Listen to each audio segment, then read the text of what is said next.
best university icon. Subharti is the best. Subharti is the best.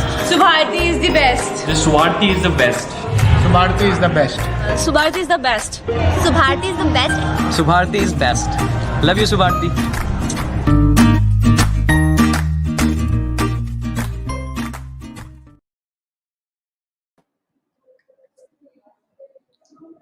Your positive action combined with positive thinking results in success. Jai Hind everyone, and a very warm good morning to all. I, Shrishi Bharadwaj, student co-convener of the Moot Court Association and your host for the day. I feel honored to welcome you all to the 7th National Debate jointly organized by Moot Court Association and Literary Club Subharti Law College in association with Unmukt Bharat. Today's debate is for the degree level on the topic religion-based address by politicians is against public policy and stroke on humanity. Today, I take this privilege to introduce Swami Vivekanand Subharti University, which has been established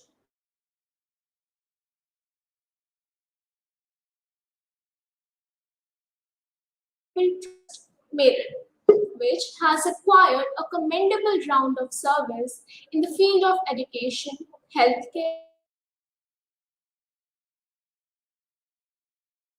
in the National Capital Region, strategically situated on National Highway 58, Delhi Bypass Road, Meerut. The university has several constituent colleges which provide higher education in mostly all the disciplines like law, medical, dental, nursing, physiotherapy, paramedical, journalism, education, library, arts and science, Buddhist studies, etc., which is engaged to create academically and technically proficient professionals. The university has been awarded the membership of Association of Indian Universities in 2013. All India Conference of Intellectuals and School of Educators have conferred Outstanding University of the Year 2013 and 14 to the university for its outstanding contribution in the fields of education, science, healthcare, national integration, social empowerment, and preservation of cultural heritage. The university has also started a number of courses through distance education, approved by the Distant Education Board Bureau of UGC, formerly by a joint committee of UGC. The university has been accorded Grade A by the National Assessment and Accreditation Council in 2016. Sardar Patel Subharti Institute of Law is one of the constituent colleges of the university. It is among one of the top colleges of law in the state of Uttar Pradesh. Subharti Law College was started in the year 2002. The college was established in the pious memory of Sardar Patel, first Home Minister, first Deputy Minister, an eminent lawyer, and the Iron Man of India. It was ranked 7th in the top eminent law school by Competition Success Review in June 2020, awarded the Best Emerging Law College award at the 3rd National Symposium and Awards on 30th October 2019, jointly organized by Ishwar Saran Postgraduate College, University of Allahabad, Prayagraj. Ranked in top 25 college in Law Story of Aspire India Today 2018. Received Best Academic Curriculum Award supported by Ministry of Social Justice and Empowerment. Youth for Human Rights and Digital School of Law in Legal Desire Summit in Award 2018. In GHRDC Law School Survey 2018, we scored first rank in the category of excellence and 4th rank in the state of Uttar Pradesh. Today's debate competition is being associated with Unmukt Bharat, which is a non-political organization aiming for an ideal nation. Unmukt Bharat is an association of nationalists and individuals who realize their duties and are inclined to work for betterment of the nation. It aims to unite those who vigilant towards their duties towards the society and beloved Mother India. The mission of the Unmukt Bharat is to enable people to take responsibility for the nation building and so motivate them to seek resolution through individual and collective action, thereby enabling them to realize their full potential. To make the people discover their potential for action and change, to enable people's collectives and movements encompassing diverse segments to pledge their particular strengths, working in partnership to secure, protect, and honor their human rights and fundamental rights as provided by Constitution of India. Today's event is jointly organized with the literary club Sardar Patel Subharti Institute of Law. The aim of the club is to inculcate among students a flair for the language and enhance their literary skills, to induce reading habit in the students, to encourage students to become orators and display their intellectual, independent thinking skills and imbibe a sense of confidence, to provide a platform for poetry events, to develop the communication skills and confidence. Various activities are planned throughout the year like debates, elocution, speeches, storytelling, talk shows, seminar, quiz, symposium, dialogue conversation, etc. The literary club promotes writing skills by organizing story writing, poem writing, slogan writing, land drill, and report writing, para writing, article writing activities for the students. Ladies and gentlemen, before beginning with today's competition, I would like to introduce you all to the panel of today's judges, Dr. Muhammad Arif and Advocate Govind Bali, Dr. Manoj Kumar Tripathi.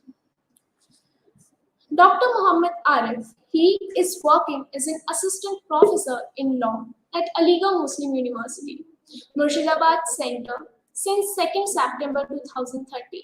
Before joining this center of AMU, he has served in the same capacity at Faculty of Law, SBS University, Meerut, for almost 7 years. He served the department of AMU Center Murshidabad as the coordinator of law from July 2019 to July 2021.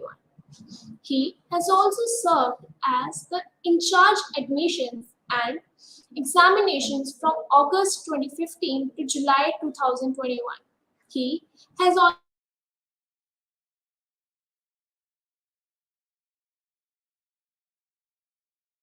of postgraduate level. He has coordinated one-day national seminar sponsored by Indian Council.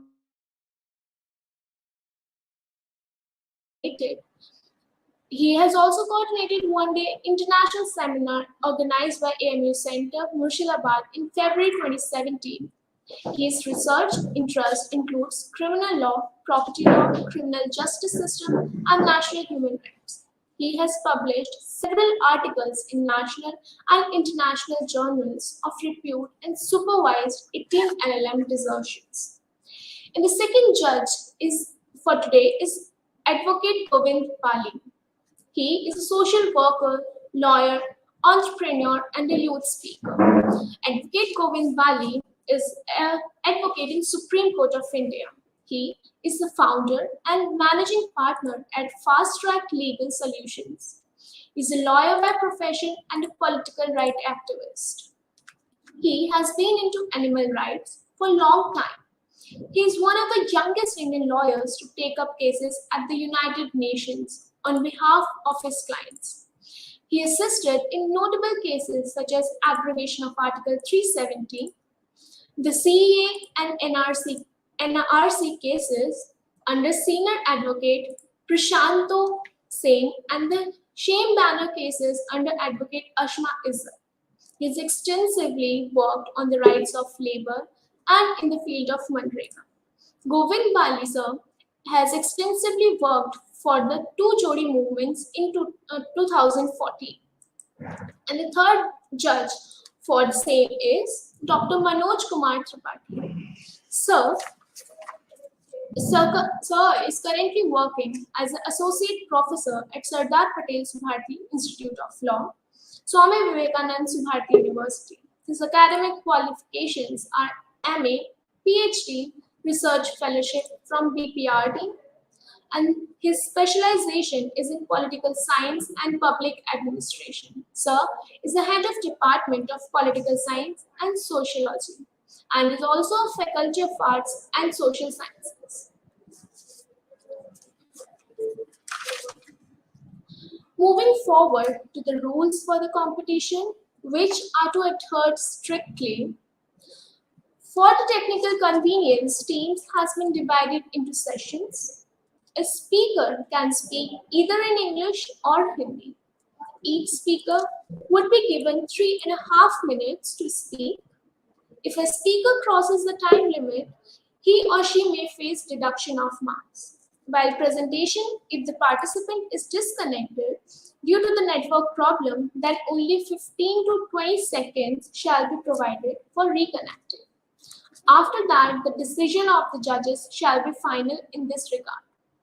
Any failure to join the respective session would lead to disqualification of the participant. And most importantly, all the participants should use only the assigned alias while joining the speaker link. For example, if a participant has been assigned with alia F1, then he or she should enter as F1 only. Decision of the judges would be final and cannot be challenged. For the live session, only 8 people can be joined at a time. Hence, you should be ready for your turn. There are 2 links provided in the schedule. First is the presenting link and the second is the viewers link. And also to keep the trace of your turn. There will be 2 warning bells, one at a time of 1 minute and the another is of 30 seconds. At 30 seconds. For the speaker will be displayed on the screen for winding up. Kindly pay attention to it. It is mandatory to turn on the camera while the presentation.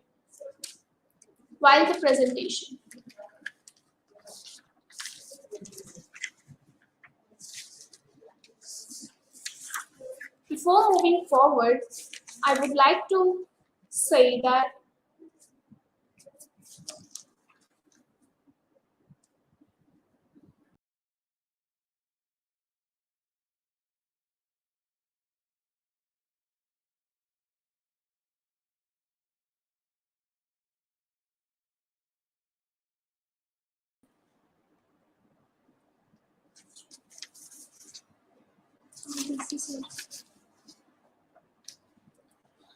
before moving forward, I would like to introduce you all to the Vice Chancellor of the Swami Vivekanand Subharti University, Professor Dr. G.K. Thapliyal, sir.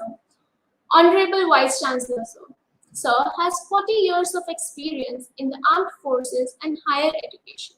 He has been conferred with various prestigious awards such as Sena Medal by the President of India, Commendation Award by GOC in Chief Southern and Chief Western Commands, Lifetime Achievement Awards by the Association of Oral and Maxillofacial Surgeons of India.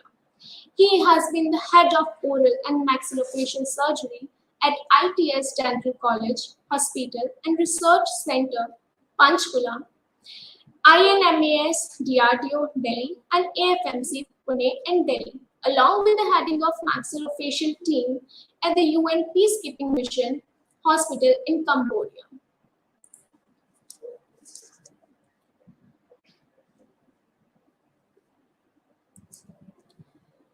And the most important person for today who have consumed himself for the same, Dr. Vaibhav Goel Bharti. Sir is a professor and dean, Faculty of Law at Sardar Patel Subharti University, worked with various national and international institutes of repute in India and abroad, associated with various government organizations in different capacities. Sir is a former professor of Labasna, Government of India, Missouri. assisted Ministry of Health, FDR, Ethiopia for developing drug regulatory mechanism of the country. Sir is a human rights activist, academician, and senior administrator.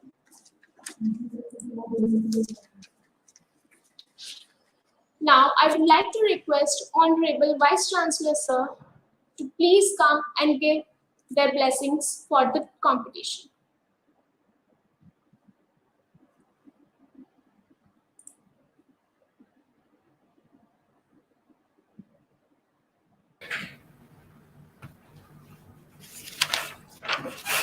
Hello, Jai Hind, and very good morning to you all. Am I audible to you? Yes, sir, you are audible. Okay. It's my great pleasure to welcome you to 7th Subharti and Unmukt Bharat National Debate Competition 2022. Since 2015, Law College in association with Unmukt Bharat has successfully organized the competition. I am delighted to know that this your literary club is also one of the organizers of this event. This time, on 9th April 2022, the school participants have also shown their interest and their wonderful performance. And today, about 25 teams from different parts of the country are going to participate in the event. The topic of the competition is a very peculiar, contemporary, and important one, that is religious based address by a politician is against public policy and a stroke on humanity. And I am hopeful and confident that the inputs from all the participants will be well researched and maybe suggestions be helpful for future course of action at the end of the event. I thank all the participants.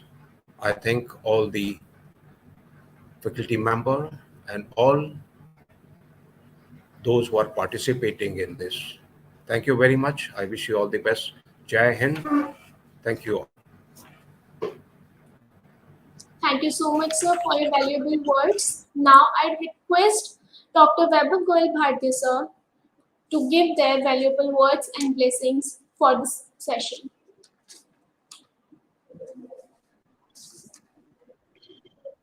Good morning, one and all. And at the outset, I'm thankful to our honorable Vice Chancellor sir for his words of wisdom and the blessings to all the participants before the opening of the event. Since we are organizing this event for the purpose of for the development of the various skills in the students, and when we are talking about debating, then communication skills, or I can say how to groom the personality, because communication is the first and the foremost thing which develops the personality of any individual. So when we are talking about law students, and when we are talking about degree college students, and when we are talking about outcome based education, then personality matters, and grooming the personality is possible through any type of the competition, and debate competitions plays a crucial and the vital role in the development of the personality. I'm thankful to the law club, literary club, Subharti Law College, and Unmukt Bharat, and undoubtedly the regular support from our honorable Vice Chancellor sir for the organization of such events. And we are contributing, and we are trying to contribute in the personality development and the growth of the students with the help of such literary events. With these words, I am thankful to the organizers, and I wish you all the best to the participants. Thank you very much. Thank you so much, sir, for your valuable words. Now, on this say, it's the time to break the ice and begin the session. And the first team on the list is F1. With the due permission of the judges, may we proceed? You can proceed. Yes, you can proceed. Thank you so much, sir. Please do proceed. F1. Am I audible? Hello, am I audible? Yes, you are audible. Hello. Am I audible to you, F1?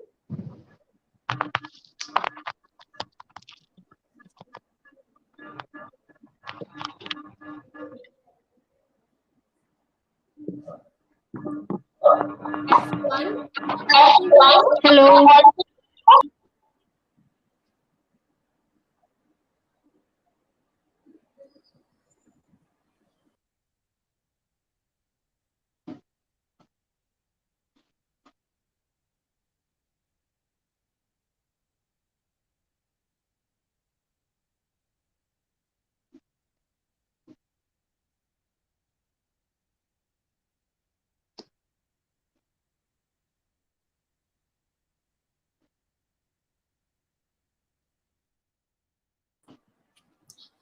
I think there is some technical glitch due to which F1 is not connecting with us. With the due permission of the judges, may we proceed to F5?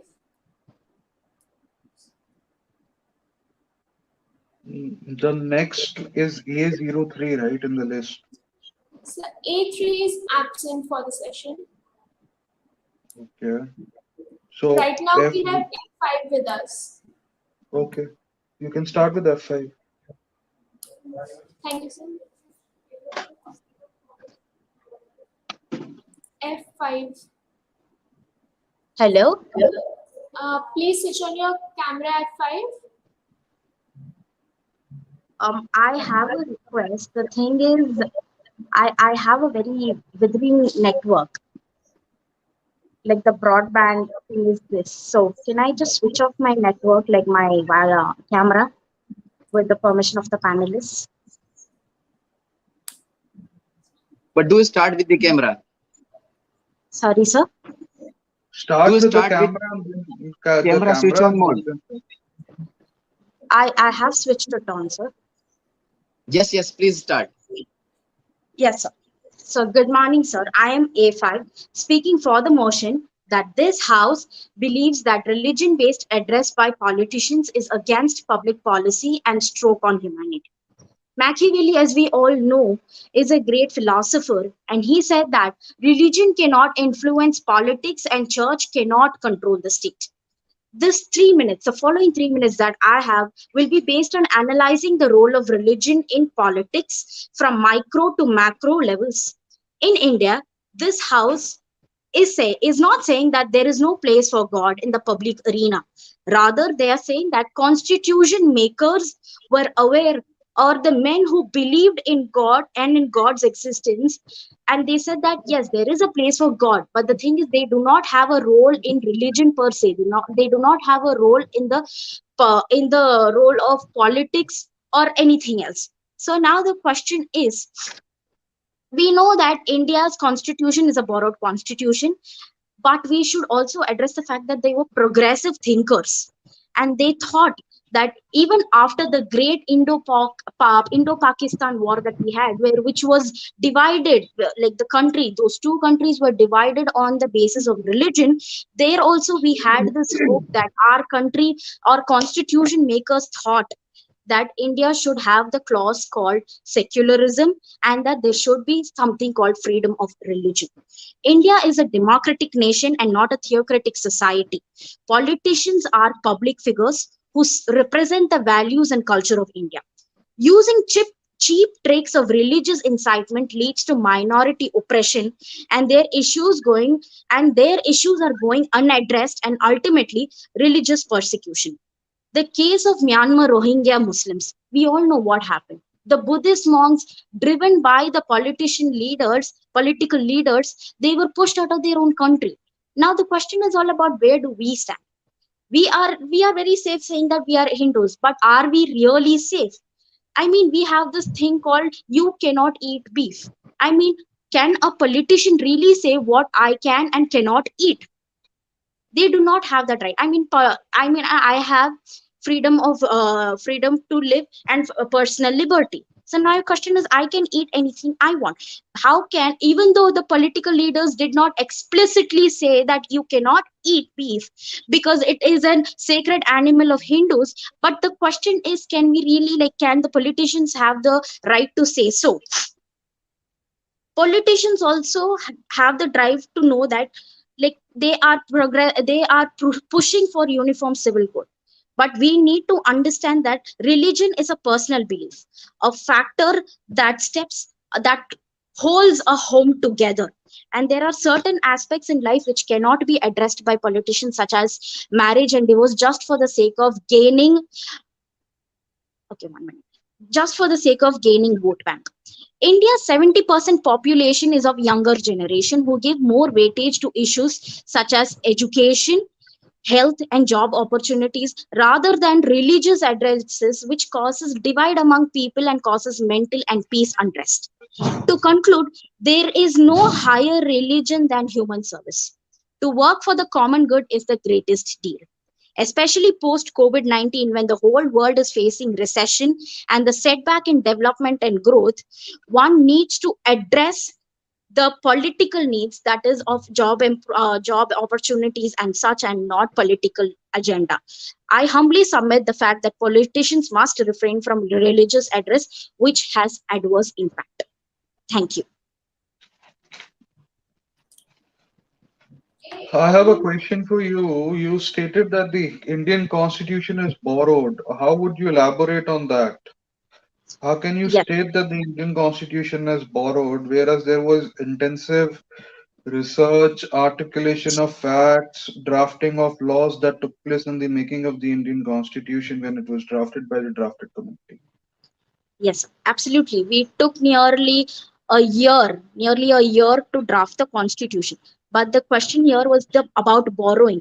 We had borrowed our fundamental rights, our directive principles of state policy. Borrowed in the sense we did not literally borrow it from them. We took their ideologies. We took the essence of such provisions, and we tweaked it to address our society, our country in general. So supposedly, sir, we have this thing called women oppression.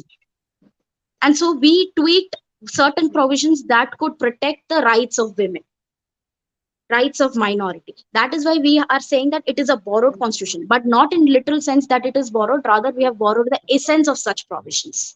Okay, you've stated freedom of religion in your debate. When you speak about freedom of religion, what is freedom of religion? And how can you articulate freedom of religion with freedom of speech? Yes. Freedom of religion is all it in a layman sense. Freedom of religion can be about being a Hindu, being a Christian. But in my sense, or in my submission, I believe that religion is based on a personal belief. It can even go to a person who is an atheist.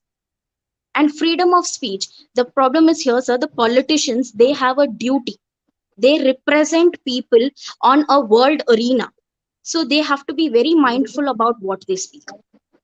So instead of saying that Hindus, or even saying or even a national leader, Mr. Donald Trump, in his campaign speech, had talked about Islamophobia and immigration. That caused a huge unrest in the population of America. So now the question is all about freedom of speech. To what extent we have this thing called restrictions? Our constitution Okay, provides okay. for restrictions. I'm satisfied. I'm satisfied with your answer. Thank you. Thank you, sir. Thank you.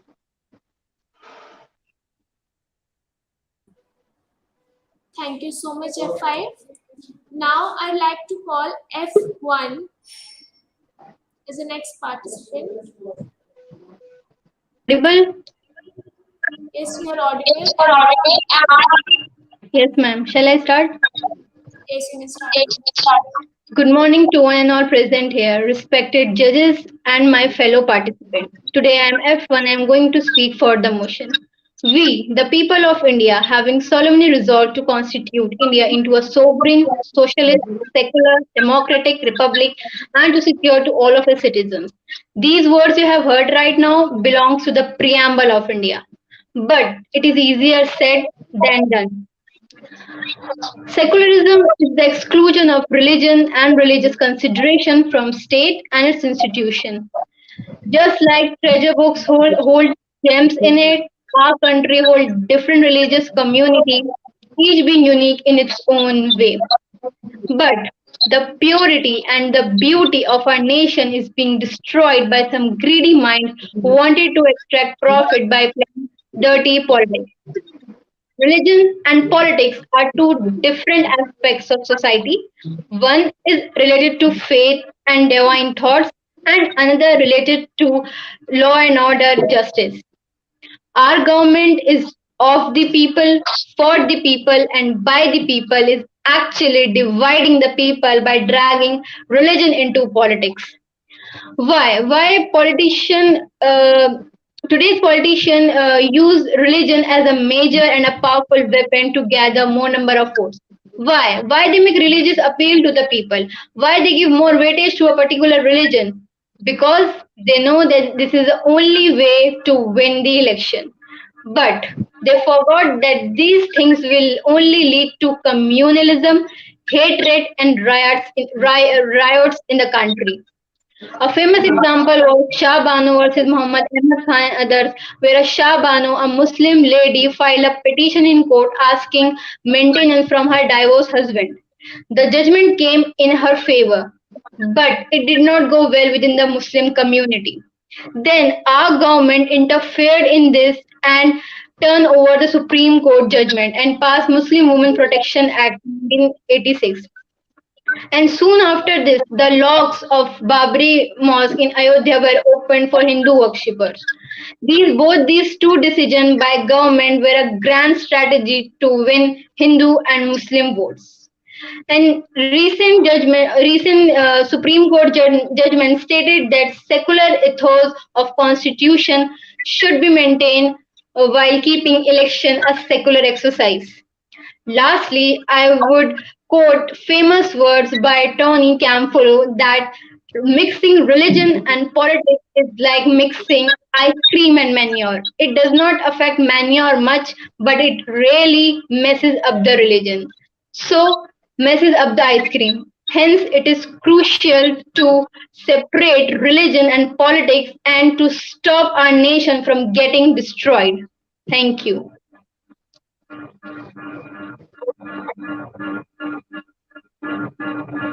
Okay, so you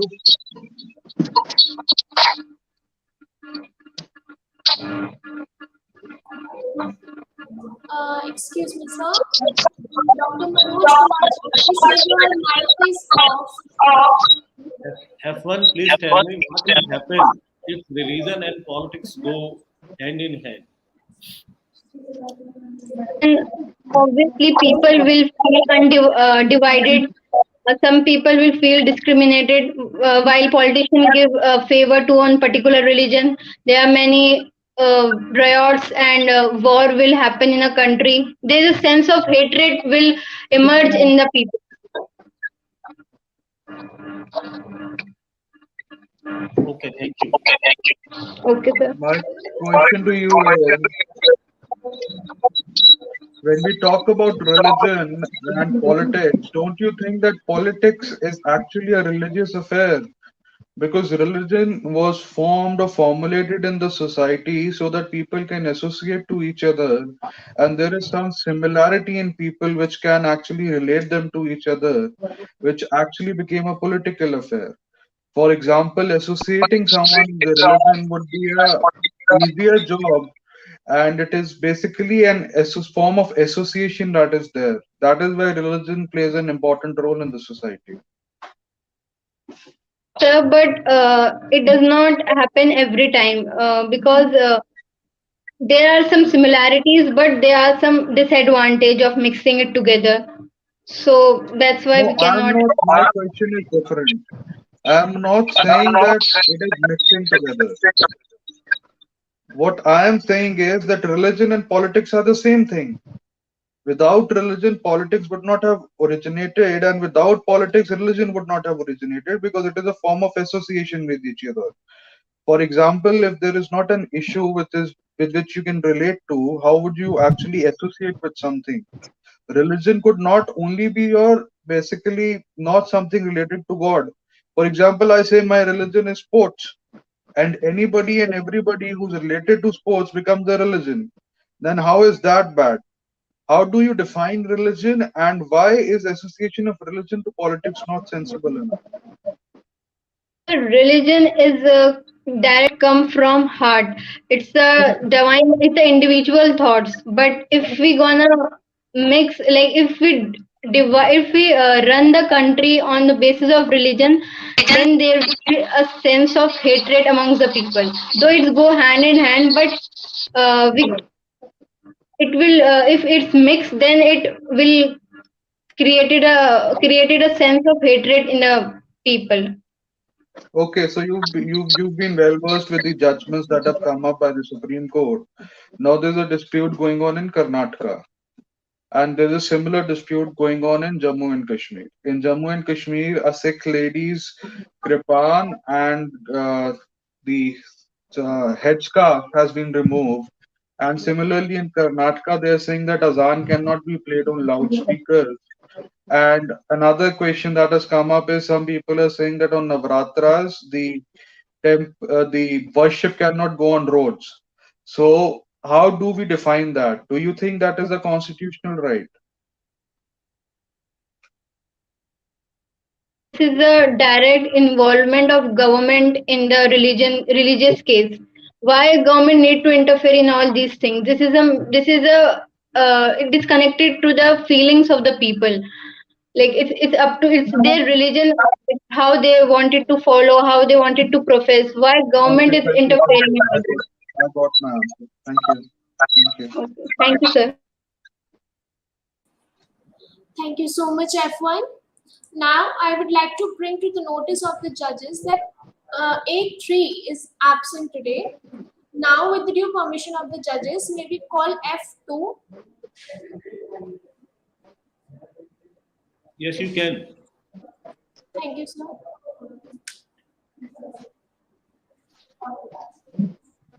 Sir, recently F2 is not here. He has left the meeting. So can we call A22? Yeah, you can. I mean, just say the serious number rather than asking for permission and again and again. Just say the But serial the number and call the person.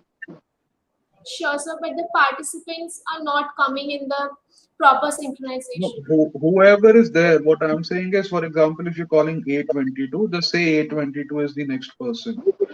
My Okay, only sir. contention is rather than asking whether we should allow them or not, we already have to allow them in any case.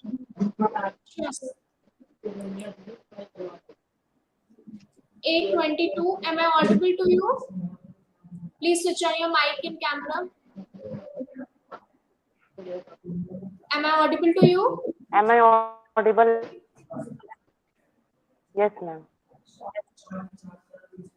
Yes, you are audible. You may start now. Am I clearly audible and visible?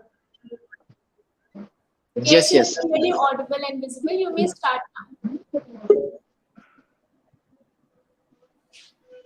Okay ma'am, thank you. Bharat विविधताओं में एकता, वसुधैव कुटुंबकम की भावना से प्रेरित देश है, जहां दुनिया का सबसे बड़ा लोकतंत्र के साथ साथ सभी धर्म सब, और ये वही देश है जहां है। नमस्कार, मैं आज के विषय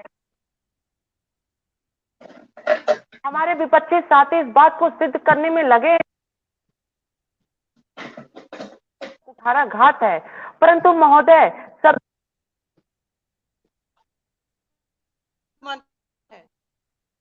और सभी मानवता के पक्षधर हैं।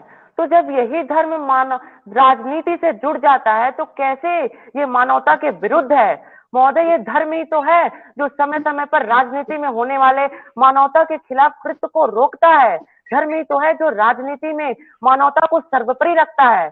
महोदय, अगर राजनीतिक दल जो संवैधानिक प्रणाली के महत्वपूर्ण अंग हैं, अगर वही धर्म पर चर्चाएं नहीं करेंगे तो धर्मों से जुड़ी बुरी अवधारणाओं को कैसे हटाया जा सकेगा? हमारे विपक्षी साथी यह कहने में लगे हैं कि धर्म का राजनीति में होना नीति विरुद्ध है, परंतु महोदय हम सभी ने देखा, चाहे वो सती प्रथा हो, दहेज प्रथा हो, महिलाओं के अधिकारों की बात हो, या फिर हाल ही में ट्रिपल तलाक जैसे बुरे प्रचलन को हटाने के लिए इन राजनेताओं द्वारा जो कानून लाया गया, क्या ये मानवता के विरुद्ध है? महोदय, इसीलिए मैं यही कहूंगा कि धर्म का राजनीति में होना अत्यंत आवश्यक है। हम सभी जानते हैं, अगर वैश्विक स्तर की बात करें तो चाहे ब्रिटेन हो जहां धर्म का प्रभुत्व है, चर्च का प्रभुत्व है, या फिर अमेरिका जहां पर के धर्माध्यक्ष वहां के परमाणु हथियारों पर भी अपने विचार व्यक्त करते हैं, चाहे इजराइल, इजिप्ट, सीरिया जैसे अनगिनत देश हैं जहाँ धर्म और राजनीति का एक अनोखा तालमेल देखने को मिलता है। महोदय, धर्म अंतर्राष्ट्रीय स्तर पर देशों के बीच संबंध बनाने के लिए एक साझा क्षेत्र तैयार करता है, जैसे कि इस्लामिक सहयोग संगठन, जिसके 56 देश सदस्य हैं, जो मिलकर के अपने धर्मों का प्रचार प्रसार करते हैं। महोदय, यहाँ पर बात हो रही है सांप्रदायिक दंगों की, तो मैं इस बात पे सदन का ध्यान लाना चाहूंगा कि ये सभी जो सांप्रदायिक दंगे होते हैं, इसके पीछे का मूल कारण है धार्मिक निरक्षरता। महोदय, अगर हम धर्म की बात करते हैं, तो अगर लोगों को धार्मिक शिक्षा प्रदान करें, जैसा कि उच्चतम न्यायालय ने साव्या बानो केस में भी कहा था, तो हम इस बात को सिद्ध करेंगे कि धार्मिक शिक्षा से इन सभी दंगों को रोका जा सकता है। महोदय, मैं कहना चाहूंगा कि समय की मांग यही है कि धर्म पर बड़े स्तर पर चर्चाएं की जाए, जिससे लोगों में मानवता, परोपकार, देश उद्धार जैसे नैतिक मूल्य बने रहें और इस 21वीं सदी में हमारे अस्तित्व पर आँच ना आ सके। और इसमें सबसे महत्वपूर्ण भूमिका आम लोगों से जुड़े यही राजनीतिक नेता सबसे महत्वपूर्ण भूमिका निभा सकते हैं। महोदय, महात्मा गांधी जी ने कहा था कि जो लोग ये कहते हैं कि धर्म का राजनीति से कोई मतलब नहीं, उन्हें यही नहीं पता कि धर्म का क्या अर्थ है। इसीलिए मैं अंत में अपने सभी तथ्यों को प्रस्तुत करने के बाद यह स्पष्ट कर देना चाहता हूं कि राजनीतिक संस्कृति में धार्मिक विश्वासों का होना सदैव रहा है और आगे भी रहेगा। धन्यवाद। A22 मेरा एक प्रश्न है आपसे। जैसा कि आप जानते हैं कि भारतीय संविधान में मेंशन है कि भारत एक धर्मनिरपेक्ष राष्ट्र है, और आपने देखा भी होगा कि जब हम ये कहते हैं कि भारत एक धर्मनिरपेक्ष राज्य है, तो इसका मतलब ये है कि जो राज्य को चलाने वाले हैं, राष्ट्र को चलाने वाले हैं, वो सभी धर्मों का के प्रति सद्भाव रखेंगे। क्या आपको ऐसा नहीं लगता कि जो राजनीति में जो धर्म का इस समय प्रयोग किया जा रहा है, वो कहीं ना कहीं समाज के अंदर वैमनस्यता और एक अलगाव की भावना विभिन्न धार्मिक लोगों के बीच कर रहा है, के मध्य कर रहा है? क्या? धन्यवाद महोदय। महोदय, सबसे पहले तो आपकी इस बात पे मैं अपनी सहमति व्यक्त करते हुए कहना चाहूंगा कि कुछ अराजक तत्वों के द्वारा कभी कभी इस धर्म जैसे पवित्र धार्मिक विश्वासों का किन्हीं तत्वों के द्वारा दुरुपयोग किया जाता है। लेकिन साथ ही साथ हमारे संविधान के अनुच्छेद 25 में धर्म के आधार धर्म का प्रचार करना उसकी अनुमति दी गई है। और अगर हम बात करते हैं जो ये ऐसे अराजक तत्व हैं, अगर ये धर्म को प्रयोग करके या तो वोट लेने की बात हो या चुनाव में लोगों को भटकाने की बात हो, तो इस पे चुनाव आचार संहिता हो, रिप्रेजेंटेटिव ऑफ पीपल्स एक्ट हो, या फिर आईपीसी सीआरपीसी के कई ऐसे धाराएं बनी हुई हैं जो इन लोगों पर नकेल कसती हैं कि वो धर्म का दुरुपयोग न करें। इसीलिए हमें सतर्क होना पड़ेगा। हमें धार्मिक शिक्षा को अपनाते हुए ये सही गलत का फर्क करना पड़ेगा कि धर्म वो है जो हमें सत्मार्ग पर चलने के लिए प्रेरित करता है, न कि ऐसे कृत्यों को करने के लिए प्रेरित करता है जो कि मानवता के खिलाफ कुठाराघात है। धन्यवाद। जब आप धार्मिक शिक्षा की बात करते हैं तो धार्मिक शिक्षा से आपका क्या मतलब है? धार्मिक शिक्षा तो ये कहती है कि हिंदुस्तान के अंदर आईपीसी और सीआरपीसी होनी नहीं चाहिए, मनुस्मृति का उपयोग होना चाहिए। अगर हम सिर्फ धार्मिक शिक्षा के हिसाब से चलें तो और ग्रंथों के हिसाब से चलें तो संविधान का तो कोई वर्चस्व बचेगा ही नहीं ना। तो सिर्फ वर्चस्व बचेगा तो सिर्फ मनुस्मृति का बचेगा, या फिर कल में जो मदरसों में पढ़ाई जा रही है उसकी बात करी जाएगी धार्मिक शिक्षा के अंदर। हम लोग मॉडर्न एजुकेशन को तो भूल जाएंगे, फिर सिर्फ रिलीजियस एजुकेशन पे रह जाएंगे। और जब हम रिलीजन एंड पॉलिटिक्स की बात करते हैं तो रिलीजन जब पॉलिटिक्स में आ जाता है अच्छे से, तो एक आईसिस का जन्म होता है, एक तरफ हिंदू वाहिनी का जन्म हो जाता है, एक तरफ क्रिश्चियंस पीपल लीग का जन्म हो जाता है, जो हर जगह अलग अलग तरीके से अपने आप को एग्जिस्ट करा रही हैं और वो सब नेगेटिव रोल ही प्ले कर रही हैं, इनमें से कोई भी पॉजिटिव रोल प्ले नहीं कर रहा है। तो उसके ऊपर आपका क्या कहना है? धन्यवाद अध्यक्ष महोदय। महोदय, मैं यही कहना चाहूंगा कि धार्मिक शिक्षा से मेरा यही अर्थ है कि ये पहले तो ये वैकल्पिक रखा जाए सभी विद्यालयों में। दूसरी बात, अगर धार्मिक शिक्षा हम बता रहे हैं तो हम बच्चों को ये समझाएं कि सभी धर्म एक ही मार्ग पर चलने के लिए हमें प्रेरित करते हैं। ये जो धर्म के आधार पर बंटवारे होते हैं, चाहे हिंदू युवा वाहिनी बन जाए या फिर इस्लामिक समूह बन जाए, ये सब चीजें कैसे धर्म के वजह से नहीं है, यही हमें बताना है। धर्म हमें अलग अलग मतभेदों में, अलग अलग वर्गों में बांटने के लिए नहीं प्रेरित करता, जबकि धर्म का यही एक मार्ग है। चाहे हम दुनिया के किसी भी धर्म की बात करें, परोपकार सर्वप्रथम धर्म होता है। इसीलिए हमें सबसे पहले तो ये ज्ञान सभी के अंदर ये बातें रखनी पड़ेगी कि धर्म हमें लोगों को बांटने के लिए नहीं, बल्कि लोगों को एकजुट करने के लिए धर्म है, और इसकी यही परिभाषा है। क्योंकि अगर हम जन कल्याण की बात करते हैं। आपकी बात समझ आ गई मुझे, शुक्रिया, आपने बहुत अच्छा बोला। Thank you. अच्छा, एक मिनट, अभी जैसे आपने कहा कि हमें कुछ करना होगा इस बारे में कि ये हम इस तरीके का माहौल बन सके कि धर्म का इस्तेमाल राजनीति में बहुत अच्छी तरह से हो, तो कुछ मीन्स, कुछ जरिए आप सजेस्ट कर सकते हैं यहाँ पर कि इस तरह से किया जाए तो धर्म का इस्तेमाल राजनीति में बहुत अच्छी तरह से किया जा सकता है? जी धन्यवाद अध्यक्ष महोदय। महोदय, अगर हम धर्म का सही तरह से अगर प्रयोग करना चाहते हैं, तो सबसे पहले तो हमें जो धर्म में मूल्य बताए गए हैं, कि पहले तो हमें संविधान को सर्वोपरि रखते हुए जो धर्मनिरपेक्षता की बात की गई है, उसको ध्यान में रखते हुए ही धर्म का प्रचार प्रसार करना है। धर्म का ऐसे नहीं प्रचार करना है कि किसी एक धर्म को हम दबाते हुए दूसरे धर्म को उभार रहे हैं। इस तरीके से कुछ ऐसे हमें मापदंड या फिर ऐसे लोगों के द्वारा जागरूकता फैलानी पड़ेगी, जिससे सभी धर्म एक साथ चलते हुए पूरे देश का, और जो हमारा सपना है विश्व गुरु बनने का, उसे पाने के लिए धर्म का राजनीति के साथ परस्पर सम्मेलन करते हुए चलना अत्यंत आवश्यक है। धन्यवाद। Thank you so much, A22. Now I'd like to call F2 as the next participant. Yes, ma'am. Am I audible? Yes, you're audible, but please switch on your camera. Am I visible now? Yes, you're visible and audible. You may start now. Yeah, thank you. Starting in 3, 2, 1. Throughout history, many kingdoms and nations have closely affiliated themselves with religion by establishing official government-endorsed faiths. Today, more than 80 countries either have an official religion or favor one or more religious groups over the others. India is a democracy first and foremost and has always boasted of its religious diversity. The preamble of the Indian Constitution states that the country is secular despite being home to a religiously diverse population. The Articles 25 to 28 imply that the state will not discriminate, patronize, or meddle in the profession of any religion. Political affairs are an extension of government and governance itself.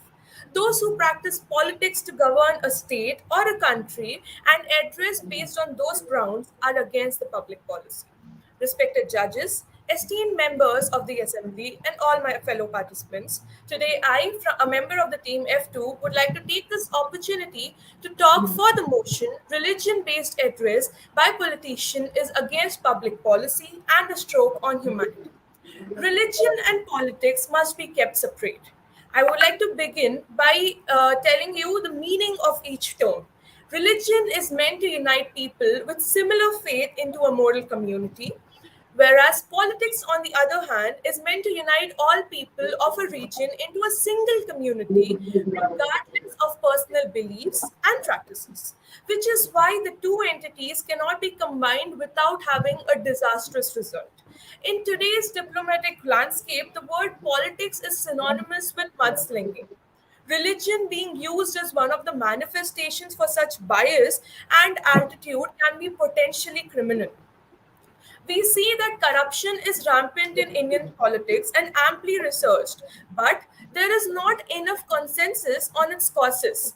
Most research says that the causes are political dynamics, bureaucratic inefficiency, and questionable morals for corruption. Religion, ethics, and perceptions of traditions are often overlooked. Politicians and leaders themselves addressing based on religion creates a divide and hinders the process of employing uniform civil law.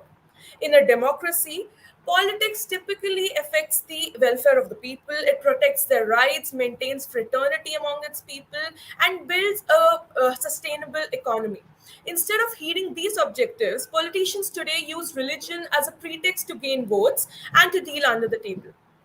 I would like to say now that every time a leader has brought religion into picture, there has been conflict among the people. The partition of the country during its independence from the clutches of the British colonization and every other major incident since has involved politicians addressing based on religion. Aside from the much noted 2000 old caste, there are 8 major religions, 15 languages spoken in various dialects in 28 different states, and 9 union territories, and a substantial number of tribes. The ongoing Hindu Muslim strife in the country, the Sikh Hindu conflicts in Punjab, and the ethnic discord in Assam are just recent examples of how religion based addresses are a stroke against humanity. To conclude, I would just like to say that while a major chunk of the government treats Hinduism and Hindutva as an acceptable extension of Hinduism, quite a few others they treat it as an aberration. The surge of religious intolerance and nationalism is witnessed not just in India but in many parts of the world, with its effect on democracy. And the role of politicians propagating their agenda are at a risk on a stroke of humanity on humanity. Thank you. As to how we can check Yes, on sir. this. Um, Thank you for your question, sir. But could you please tell me if you're asking how I can check on what? How we can check the mixture of religion and politics, and how we can check the politicians, the use of religion in their politics, in propagating their politics. Thank you, sir. Sir, there can be multiple measures on this, but one thing that needs to be realized and should be kept in mind is that once politics comes into religion or religion comes into politics, one does not use his rational head. So, in order to keep the rationality, to keep the whole country's progress at mind, we must always remember that these two terms should not be mixed. And different measures can be put, like when campaigning does start for different states or country, when the politics, sorry, when elections start, the commission must remember that such campaigns should not be encouraged. That could be one of the measures. Okay, thank you. Acha, Yes, sir. participant, Yes, sir. as you talk, there should be some restriction or some kind of balance must be there. So as the religion and politics are interconnected, and the politicians are also the legislature, they are just empowered to legislate on the subjects.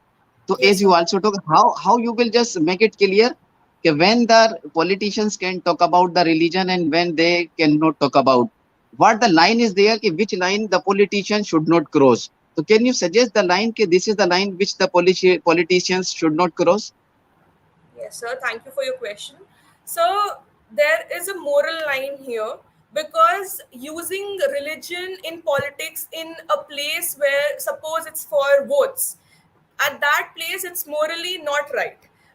If the politicians need to inform the citizens, if they want to educate the citizens of the religions, of different religions, there's nothing wrong in that. But using the same sentiments, using those religious sentiments and asking them to vote for them would be wrong. Does that answer your question, sir? Okay. Yes, sir. Thank you, sir. Am I allowed to leave? Yes, you may. Yeah. Thank you, sir. Thank you. Now I'd like to call 812 in the next series. Am I audible to you, 812? Yes, ma'am. Am I audible? Yes, you're audible. You may start. I, Speaker A12, wishes everyone a very good morning. I'm here to speak against the motion religion-based address by politicians is against public policy and stroke on humanity. The revolutionary socialist Karl Marx famously quoted, Religion is the sigh of the oppressed creature, the heart of the heartless world, and the soul of the soulless conditions. It is the opium of the people. Religion continues to be an important political phenomena even in the modern world, especially in a country like India, where people's identities and character are shaped in large part by their religion. It is not realistically possible to keep religion out of politics. No matter what the political issue is, religion finds its way to the table of discussion. There are groups of people in every society who identify themselves with their political beliefs, but at the same time desire not to abandon their religion. For example, the example of this country is Sweden. The fundamental right to freedom of speech and expression guaranteed under Article 19(1)(a) includes the right to express one's religious beliefs, and if the politicians are exercising the same fundamental right, then how can it be termed against public policy or humanity? Also, it is an error if we presume that a reference to any religion, for example, Hinduism or Islam, automatically makes it a speech based on a particular religion as opposed to other religions.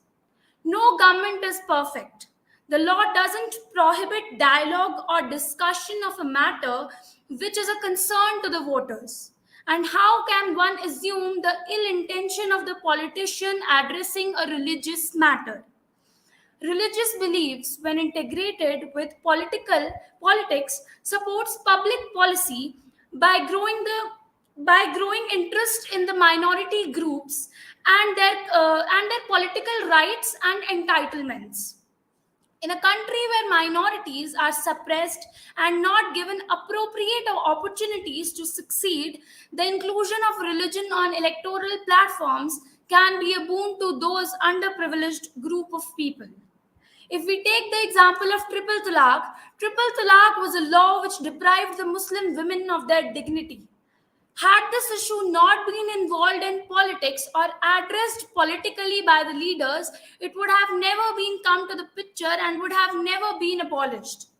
How can empowering women be against public policy even if it involves religion?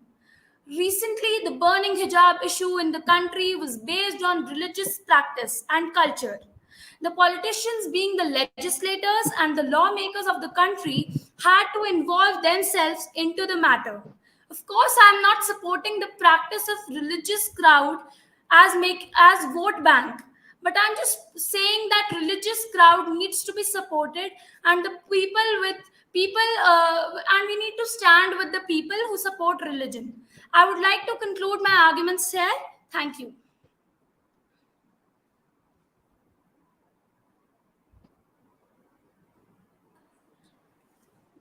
Thank you so much, A12. Now, I'd like to bring to the notice of the judges that F3 is absent today. We'll proceed with A16 now. A16, am I audible to you? Please switch on your camera and mic.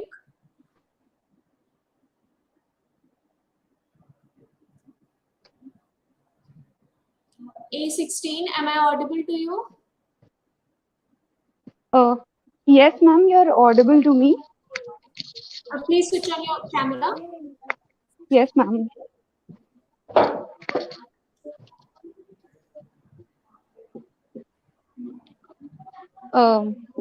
You may start. Greetings to the, good morning. Greetings to the jury.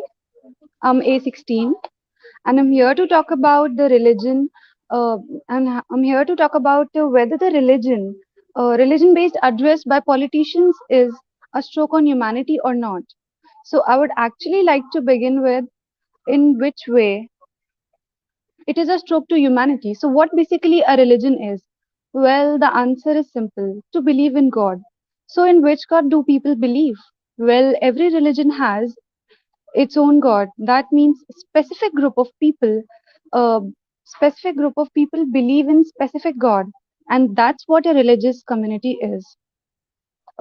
Every person has a right to follow their own religion, even the politician. So why can't a politician use it for a good?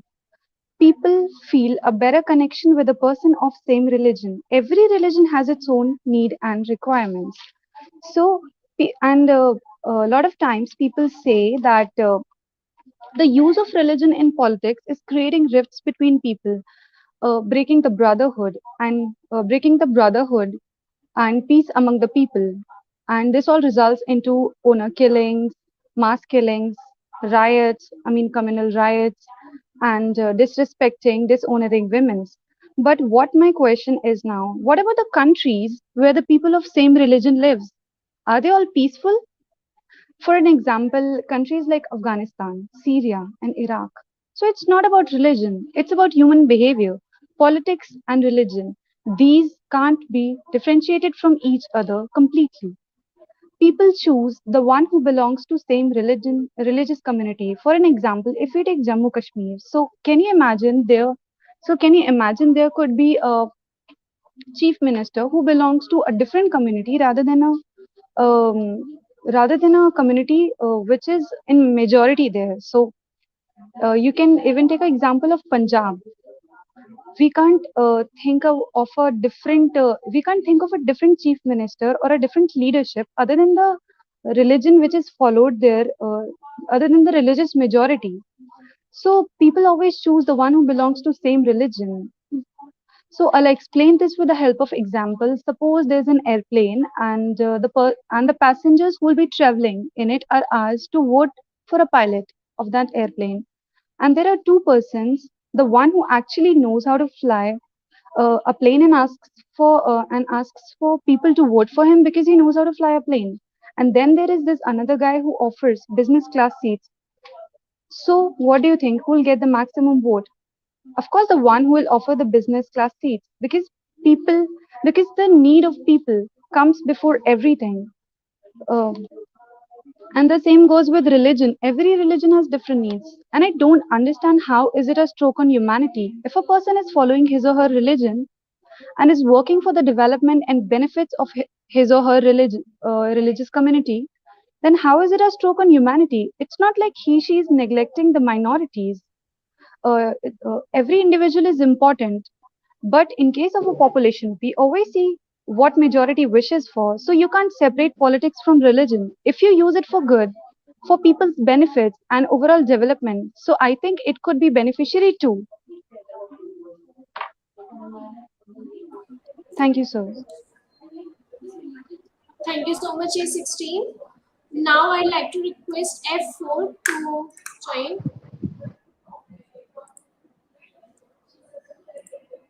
F4, am I audible to you? Yes, ma'am, you're audible. Please switch on your camera. Yes, ma'am. Yes, you may start now. Just a minute, ma'am. तो नमस्कार, मैं F4 आज इस सभा में आज के विषय राजनेताओं द्वारा धर्म पर आधारित संबोधन, नीति विरुद्ध एवं मानवता पर कुठाराघात है, इसके पक्ष में अपने विचार प्रस्तुत करने वाली हूँ। यहाँ प्रस्तुत हर व्यक्ति भारत का नागरिक है और भारत के नागरिक होने के नाते हम सबको यह पता है कि भारत एक ऐसा देश है जहाँ भिन्न भिन्न जाति के लोग और भिन्न भिन्न धर्म के लोग रहते हैं। तो बात अगर हमारे देश की आई है तो राजनीति और धर्म का होना तो आवश्यक ही है। राजनीति का कार्य क्या है? राजनीति का कार्य हमारे देश के लोगों को, हमारे देश के नागरिकों को उनके हित में काम करना। लेकिन बात अगर धर्म की करें तो धर्म का उद्देश्य क्या है? धर्म का उद्देश्य है मानव जाति का कल्याण करना। लेकिन आज के समय में राजनेता क्या कर रहे हैं? आज के समय में राजनीतिक तत्व धर्म को एक हथियार के तौर पर इस्तेमाल करते हैं और वह भी बिना उसकी सही परिभाषा जाने। आज आप किसी भी नेता से पूछेंगे धर्म क्या है तो वो क्या कहेगा? हिंदू, मुस्लिम, सिख, ईसाई। आज कोई ये नहीं कहता कि धर्म मानवता है। किसी से भी पूछिए तो वो उसे हिंदू, मुस्लिम, सिख, ईसाई से जोड़ता है। आज कोई कहता है मैं मुसलमान का नेता बन जाता हूँ, कोई दलित का नेता बन जाता है, लेकिन क्या कोई इंसानियत का नेता नहीं बनना चाहता? सभी लोग धर्म को सिर्फ मानव और सभी लोग धर्म को सिर्फ हिंदू मुस्लिम से जोड़ते हैं, कोई उनकी मानवता से नहीं जोड़ता। आज जाति और धर्म कर्म से भी ज्यादा ऊपर उठ चुके हैं। हमारे देश की राजनीति को हमारे देश के आदरणीय राजनेता चलाते हैं, लेकिन एक सच्चे राजनेता को धार्मिक होना चाहिए, ना कि अपनी राजनीति को ही धर्म से जोड़ देना चाहिए। जब तक हमारे देश में राजनीति और धर्म साथ साथ नहीं चलेंगे, तब हमें सिर्फ केवल भ्रष्ट राजनीति और कपटी नेता ही देखने को मिलेंगे। एक सच्चे नेता को धार्मिक होना चाहिए, ना कि अपने राजनीति को ही धर्म से चलाना चाहिए, जो दूसरे धर्म की स्वतंत्रता और उनकी विधियों पर बंदिश लगाए। हम सब ऐसा जानते हैं, भारत विश्व का सबसे बड़ा लोकतांत्रिक देश माना गया। यहाँ विभिन्न धर्म और जाति के लोग रहते हैं, लेकिन उसी की वजह से राजनीतिक दल क्षेत्रवाद और जातिवाद में बटे हुए हैं। ऐसे में वह जाति व धर्म के नाम पर ही टिकट खरीदते हैं, उसी से वह विपरीत करते हैं, चाहे उस प्रत्याशी की छवि धूमिल ही क्यों ना हो, लेकिन वह अपनी राजनीति को धर्म के नाम पर चलाते हैं। राजनीतिक दलों का लक्ष्य सिर्फ सत्ता पाना रह गया। सत्ता की लालच में राजनीतिक दलों को इस तरह के कृत्य करने के लिए बाध्य किया जाता है। नेता चुनाव में धर्म के नाम पर वोट इकट्ठे करते हैं। धर्म के नाम पर वोट इकट्ठे करने के लिए वो तरह तरह के हथकंडे अपनाते हैं। चुनाव में जाति और धर्म के नाम पर राजनीति को करने की यह परंपरा सदियों से चली आ रही है। धर्म समाज का एक अभिन्न हिस्सा है और उसी तरह राजनीति भी। इस संदर्भ में धर्म और राजनीति के बीच एक संबंध प्रतीत होता है। भारतीय राजनीति धर्म केंद्रित है और इसी बात का फायदा हमारे देश के राजनेता उठाते हैं। भारतीय राजनीति में धर्म का उपयोग ठीक उसी तरह होता आ रहा है जैसे हमारे खाने में नमक का। भारत में जब जब चुनाव होते हैं, चाहे वो लोकसभा के हों या विधानसभा के, तुष्टीकरण का धार्मिक मुद्दा अपने चरम पर पहुंच जाता है। भारतीय संविधान हमारे देश को धर्मनिरपेक्ष होने की संकेत देता है, मगर दुर्भाग्य की बात है कि हमारे नेता इस धर्मनिरपेक्षता की अवधारणा का दुरुपयोग करते हैं। आज राजनीति में धर्म के नाम पर जिस तरह लोगों को लामबंद किया जा रहा है, उसे देखकर यही प्रतीत होता है कि व्यवहारिक तौर पर धर्मनिरपेक्षता है ही नहीं हमारे देश में। आज धर्म क्या राजनीति का प्रयोग सिर्फ अपने स्वार्थ के लिए राजनेता करते हैं। धर्म के नाम पर राजनेता सांप्रदायिक को बढ़ावा देते हैं। धर्म के नाम पर राजनीति करना तो आसान है, लेकिन क्या वो इस देश के भविष्य के बारे में सोचते हैं? आदरणीय मुख्यमंत्री अशोक गहलोत जी ने भी कहा है, धर्म के नाम पर देश बनाया तो जा सकता है, पर वो देश कायम नहीं रह सकता। हमारे सामने उदाहरण पाकिस्तान का है। पाकिस्तान बना तो था।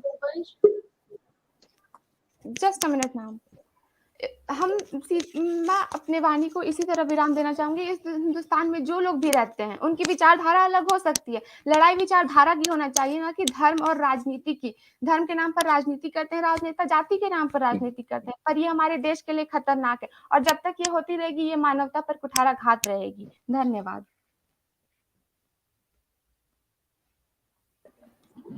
Thank you so much, F4. Now I'll call A18. The next. Am I audible to you, A18? Yes, ma'am. Yes, you may start now. Good morning, everyone. I'm A18, and I'll be speaking against the motion that religion-based address by politicians is against public policy and it's a stroke on humanity. As the world's largest democracy, India is home to 1/4 of the world's voters and 1/6 of humanity. Political developments in India are likely to have broader repercussions throughout the democratic world. In the case of India, the commingle of religion and politics is hardly novel. The mixing first began in India's earliest state formation. The Rajas wielded the political power, but they were reliant on the legitimacy of the priest and the clerics. Religion can be mixed with politics in the sense that religion means peace, sympathy for each other, and faith to God. On the other hand, politics means welfare for the people. For instance, we surrendered our rights to the state because to protect us, to save us, and in order to live peacefully. Religious considerations dominate our everyday life.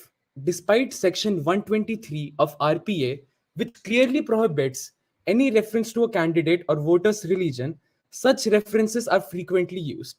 Some of the political parties also cater to only specific religious groups present in our country. In the landmark judgment of S.R. Bomai, the court equated Hindutva with Hinduism and called it a way of life, and said the candidate was not necessarily violating the law if the votes were sought in this particular plank. The Indian Constitution also provides ample grounds for the state to interfere in religious affairs. For instance, the Constitution recognizes group rights as well as the community rights, including the rights of the religious minorities. Under the law, the state is committed to aid to educational institutions that are administered by the religious organizations. Therefore, not only the state can legitimately interject in the country's religious affairs, it can also do so without the constraints of neutrality.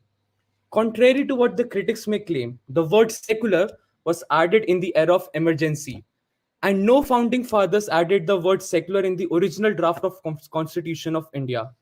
India's secular model explicitly recognizes religion. Proponents of India's brand of secularism also maintains that the constitution had to give powers to the state to remedy inequalities and oppressive social practices that emerged out of the certain religious traditions. And many social evils are linked with the religion, such as polygamy, triple talaq. The Article 25 of Constitution enables the state to reform religion-based Article 25 of the Constitution enables the state to reform religion of its evils. Then we see reforms like Hindu women being given entry for the inner sanctum of temples and declaring triple talaq illegal, and also the rights of the inheritance of property for women. Feeling of insecurity among certain minorities has led to separatist movements like Khalistan movement, insurgency in Jammu and Kashmir. Here again, the state polity has to take actions specific to the religion like modernization of madrasa. Religion has come to dominate many aspects of state polity. To conclude, I would love to read a quote by Mohandas Karamchand Gandhi. Those who believe religion and politics aren't connected don't understand either. Jai Hind. Any questions now?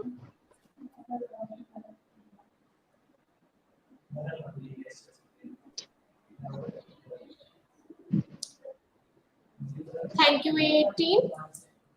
Now we'll proceed with F6.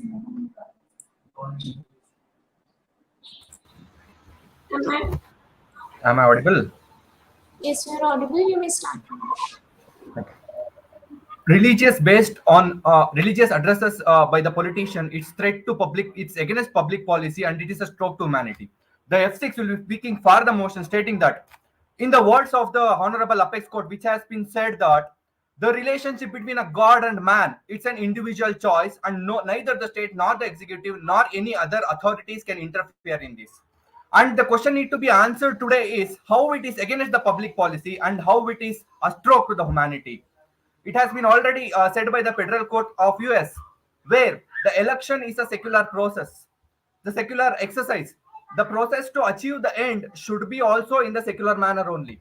If the politicians are allowed to make an political addresses based on the religion, which is against the religious practice or religious belief of a person, where they are creating some prejudice in the mind of the voter, only for the purpose of getting the vote, not for the welfare of the people, which is against the public tranquility, unity, and integrity of any state. And when it comes to divide and ruling policy by any state, by any politicians, they are achieving their end of winning an election through dividing the people within the state, which will lead to a clear division of people within the state, which will lead to violence within the state, which is against the existing public policy. Not only the public policy which government wants to bring in the future. When it comes to policies, what are all the policies itself? The policies are something which will address the problem of the people within the state. When they are formulating their own policies, if an elected person who has elected based on his religious addresses, his approach will be so parochial that he will be favoring a particular religion or a particular caste. If that happens, it will create an disharmony within the society, which is a threat to public policy. When he's coming up with a new public policy, he will be favoring a particular religion, not considering a overall welfare of the people, which is against the public policy of any state. When it comes to humanity and tranquility, there is no any other religion which is above humanity. The politics may bring in people within a particular region, but humanity will bring people together all over the state, all over the world, all over the universe. If a particular person is against the mere basic humanity principle itself, it will be against even in turn that will be against public policy. Even it has been heard in various courts, and even the Federal Court of US has been stated that the politician should not be allowed to get elected based on the religion, because every state in every democracy, the secular principle should be upheld and it should be a paramount consideration. And where we are all the human beings at the basic, until race disconnects us, religion separates us, politics divide us, wealth classifies us. If a politician has been allowed to make their all addresses based on this religion, it will It will inspire, boost that religious separation. It will inspire, boost that political divide, which is threat to a society itself, which is threat to the humanity itself. And a politician who has been elected based on a religion, a politician who has solely based on religious addresses, will not make a harmony in the society. In spite, he will divide a society, which is in turn against the public policy as well as the basic principles of the humanity itself. And this should not be allowed at any cost. And to curb this, there should be a strict guidelines. There should be an even under people under Indian Constitution, under Representative of People Act, religious-based addresses has been considered corrupt. Considering all these to protect the tranquility, unity, and integrity of all. Yes. To conclude, these religious-based addresses by the politician is nothing but against public policy and tranquility, not bring any welfare of the people. Thank you. Thank you, F6. Now I'd like to call A11. A11, am I audible to you?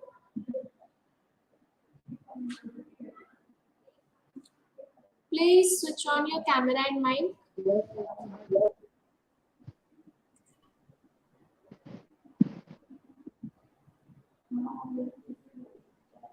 Good morning. Am I audible? Yes, you are audible, but please switch on your camera. Just a second. Okay, am I visible? No, you're not visible. Please switch on. Yes. Am I visible now? Yes, you're now visible and audible. You may start now. धर्म एव हतो हन्ति धर्मो रक्षते रक्षता तस्मा धर्मो न हन्तव्यो मानो धर्म अतो Akti. Greetings to everyone. Today I'll be speaking against the motion. Dharma is an individual's duty fulfilled by observance of custom and law, a truth or law that affects the whole universe. Sadharan Dharma applies to everyone, consisting of truthfulness, non-injury, and generosity. Among other virtues, each person therefore has their own dharma, said as swadharma, which is to be followed according to one's class, status, and station in life. Common example of such views are Pitra Dharma, a person's duty as a father, Putra Dharma, a duty as a son, and Raj Dharma, a duty as a king. Raj Dharma is a Sanskrit term for the duty of the rulers. It proceeds to guide the individual to incorporate spirituality in his work and personal life. The basic concern of Raj Dharma is welfare of the people. Earlier, for the development of the community, when the kings used to wage war, Christians used the term crusade, Islamic used jihad, and Hindus used dharmyud. The interpretation of this that took place in the society was that a king of one dharma wages war against other. Here the confusion arises. Is dharma connected with humanism or sovereignty? Acharya Chanakya, a person who gave wisdom, a person who posted Chandragupta Maurya as a king, an Indian Machiavelli who believed in pragmatic method of politics, gave a concept of yatha raja tatha praja, means a king must be ideal, intelligent, and possesses highest quality of leadership. We have always interpreted the word politics and politicians in such a sense that it can only raise corruption, manipulation, and chaos. Rather, it is a universal activity, process of collective decision making, which gives us a head individual for our better future. Most of the politicians, regardless of whatever it may be, they all believe in a sort of religion. Whether it's a Hindu or Muslim, they have a religion. So them conveying about their religion or their faith should not be against or violation against public policy, while gurus and spiritual leaders are allowed to do the same. Politicians uphold the value of Constitution. As in Article 25 of the Indian Constitution, it states that every individual has freedom of conscience and free profession, practice, and propagation of religion.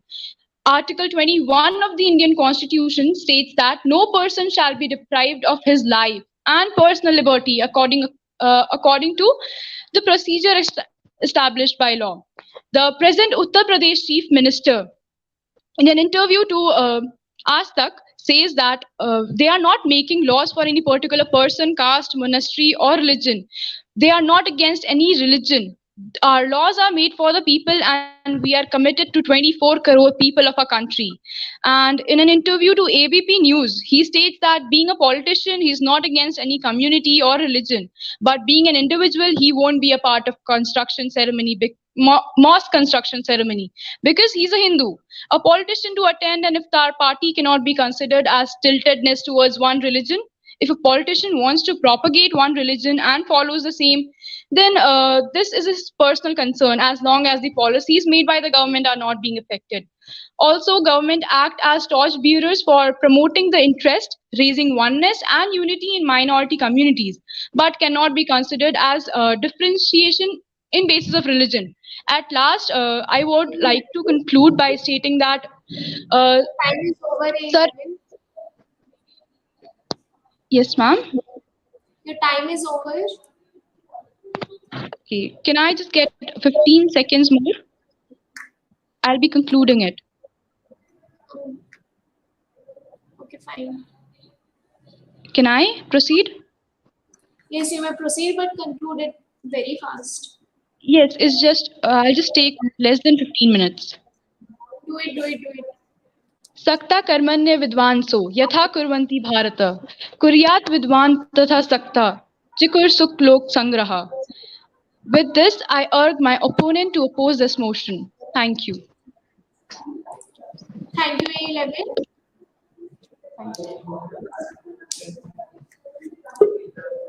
Now I'll call F8.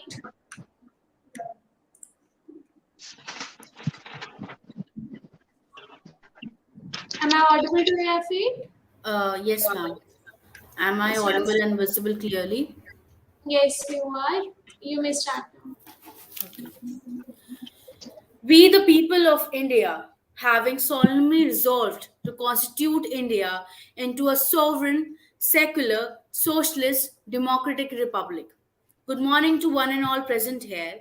As we have seen in the previous months and in the previous week, that there was a political fever which surrounded the whole nation in the electoral polity of the country.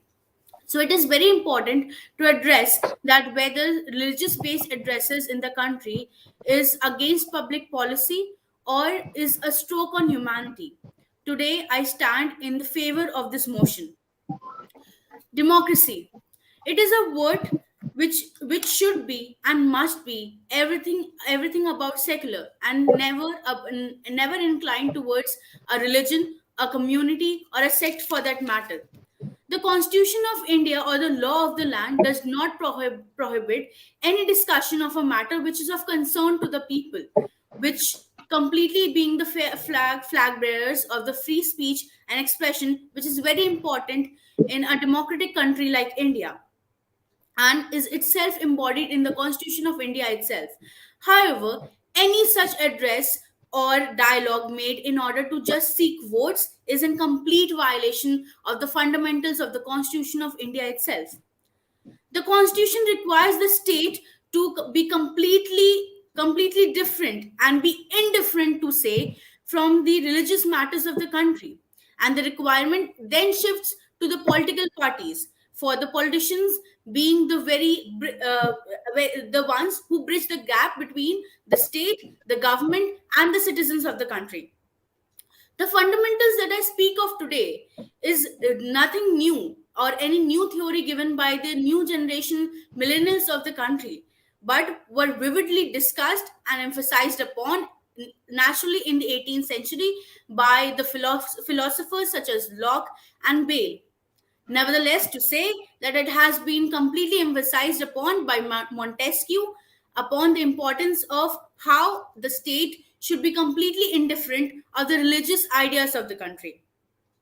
It is an established fact that in a diverse country like India, it is very difficult to separate these two notions about the religious idea and the secular sanctity of the country. The Supreme Court has various times diverged into this fact, and it has upheld the provisions of Article 14 and 17 of the Constitution of India, which completely negate untouchability and inequality. Such addresses can lead to renewation of the deepened wounds of such weaker sections of the society which has been the indiscrimination and the prejudice so faced, and that is why it may lead to differences and even violence. For faith and religion in the country is something upon which the citizens of the country base their moral turpitude on. So it is a wonderful matter, and addressing the same by the authority may even lead to violence in the country, and may even lead to failure of the political, social, and even lead to political, social, and judicial structure and fabric of the country. The diversity of the Indian continent has been a consideration to various laws in the country. Sorry, F8, your time is over. I would just conclude in 15 seconds.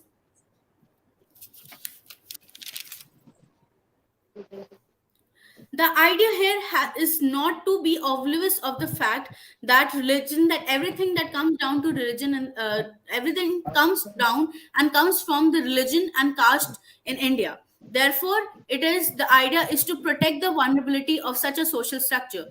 And being the flag bearers of the righteous and the world's largest democracy, it is our very duty to promote, support, and propagate the same. Thank you.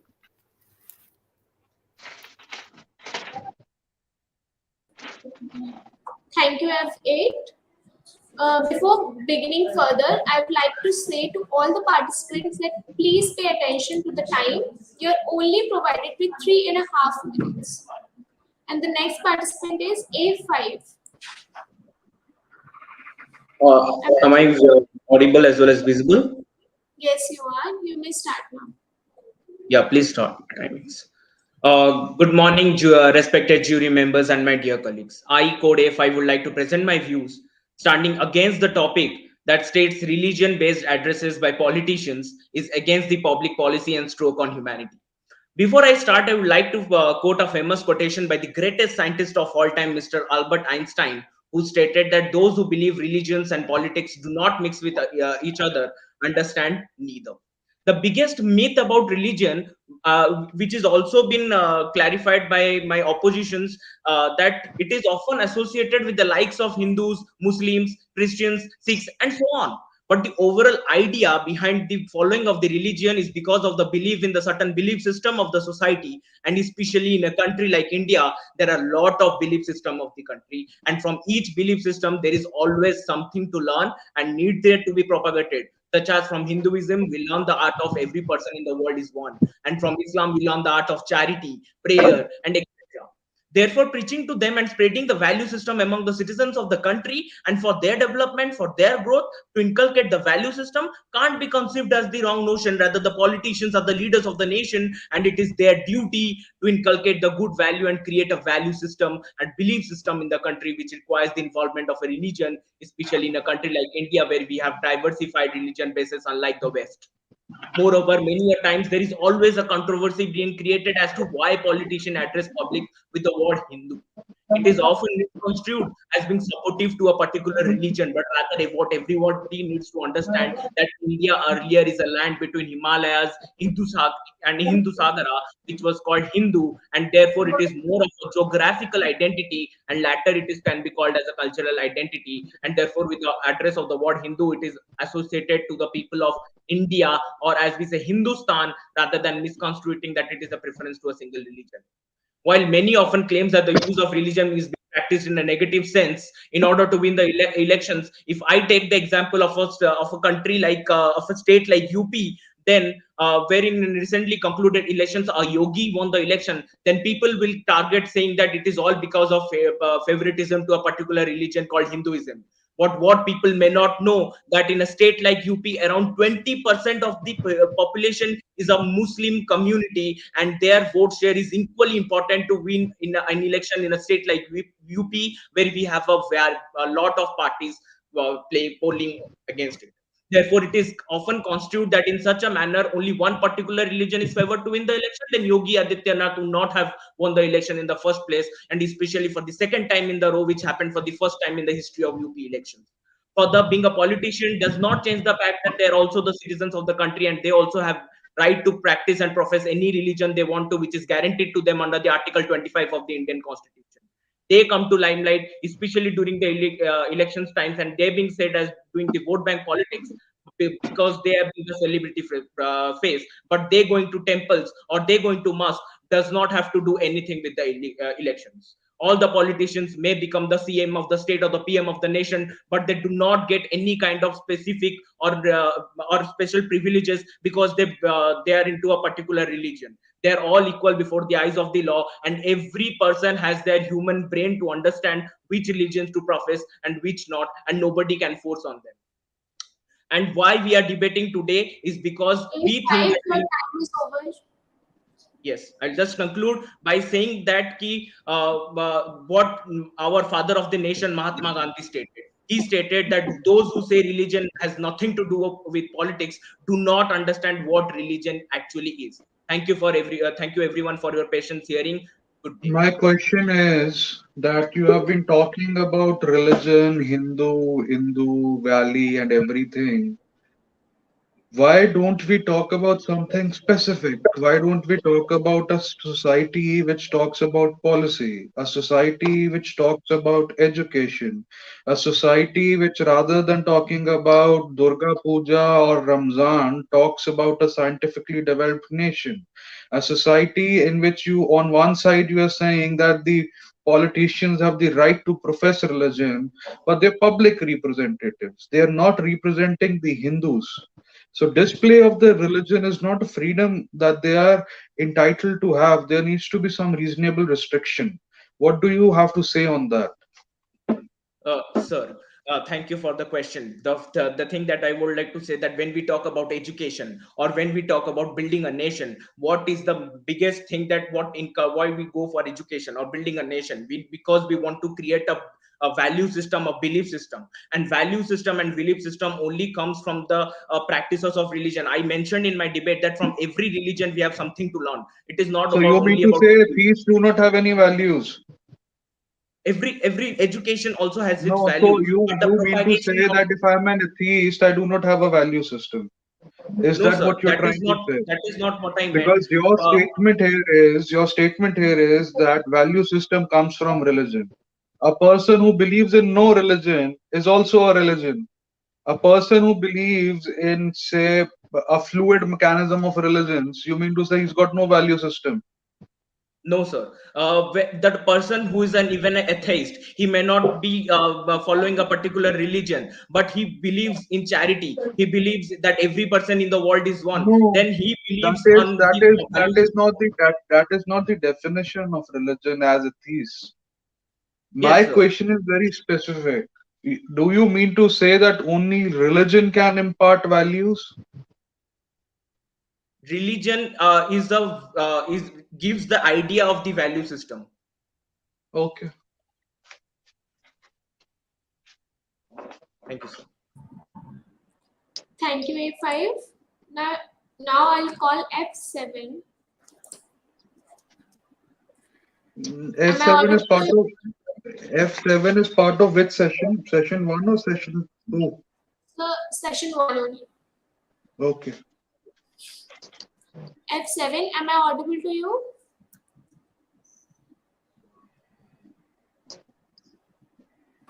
Yes, ma'am. Yes, you may start now.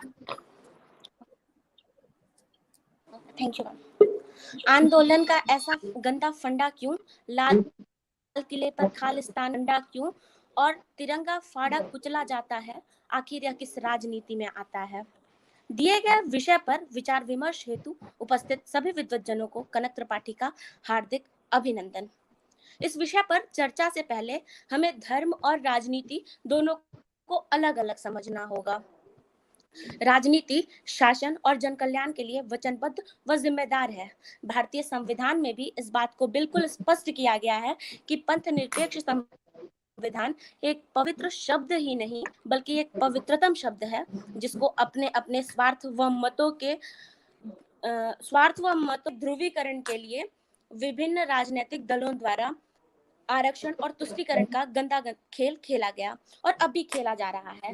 इस खेल ने न केवल भारतीय संविधान बल्कि सर्वधर्म समभाव वसुधैव कुटुंबकम की भावनाओं को भी आहत किया है। मैं दावे के साथ कहती हूँ, जब यजीद की सेना से घिरे इमाम हुसैन 72 सैनिकों के साथ शहीद होते हैं तो उनकी आखिरी ख्वाहिश हिंदुस्तान की सरजमी पर आने की होती है। ये मैं नहीं कह रही, इस्लामी इतिहास इस बात का गवाह है। जब यहूदियों पर संकट आता है तो वे भारत का मार्ग पकड़ते हैं। वजह क्या थी?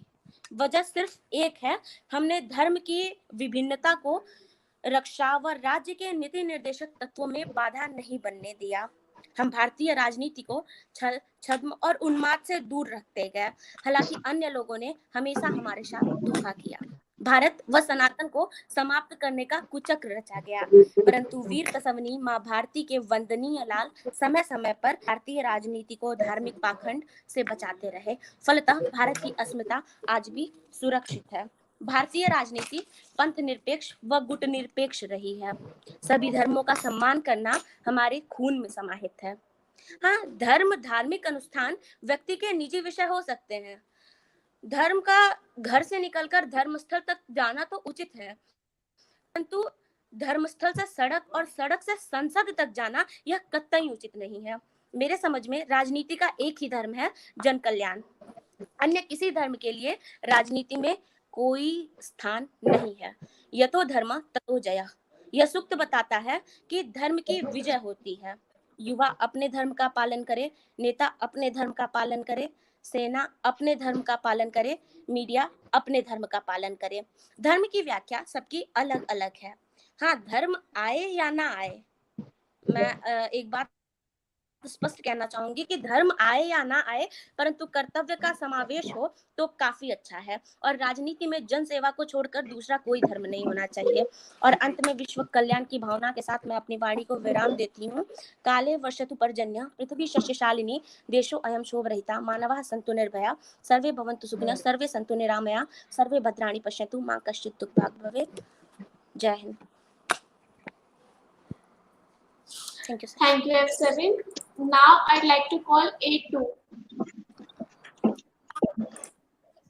Just a minute. I just have a question from the last participant. Was she for the motion or against the motion? Sir, she's for the motion. Okay. So I have a small question from you. आपसे मेरा एक छोटा सा सवाल है कि हम कहते हैं कि जो धर्म है उसको संसद में नहीं जाना चाहिए, लेकिन हमारा जो संविधान है वो हमें एक हक भी देता है कि हम कुछ लोगों को रिलीजियस बेसिस पे भी अपॉइंट करते हैं पार्लियामेंट के अंदर। उसके ऊपर आपका क्या कहना है? जो धर्म गुरु होते हैं या कोई रिलीजियस गुरुज होते हैं या कोई साहित्य के जानकार होते हैं, तो उनको भी प्रेसिडेंट अपॉइंट कर सकते हैं, तो उसके ऊपर आपका क्या कहना है? सॉरी सर, मुझे आपकी वॉइस क्लियर नहीं आ रही है, वो रुक रुक के आ रही है टेक्निकल इशू की वजह से। ठीक है, कोई बात नहीं बच्चे। Next please, next.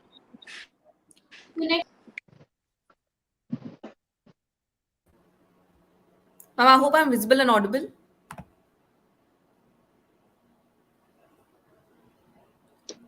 May I begin?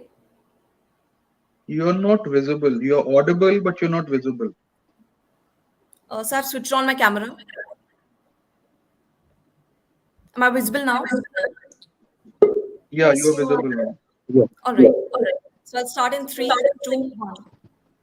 Those who believe that religion and politics do not mix understand neither. A very warm good morning to all. I'll be speaking against the motion, and my team code is A2. Religion has been the center of human societal existence since time immemorial. It has also been the alpha and omega of Indian society too. The very raison d'etre of this notion dates back to the late 19th century, where religion was politicized by the erstwhile British government, who viewed Indians merely in terms of their religion.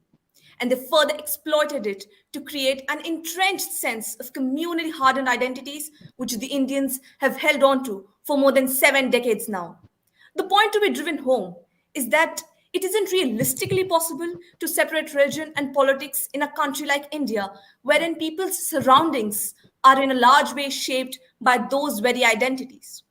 Even Jawaharlal Nehru, who was known to be a staunch critic of mixing religion and politics, had to change his attitude with respect to the kind of role religion played in the Indian society. Coming to a crucial question as to what if religion is completely unmoored from the political sphere, Can we really bet on protecting public morality? Because the Honorable Supreme Court has time and again reiterated in plethora of judgments that true secularism does not mean complete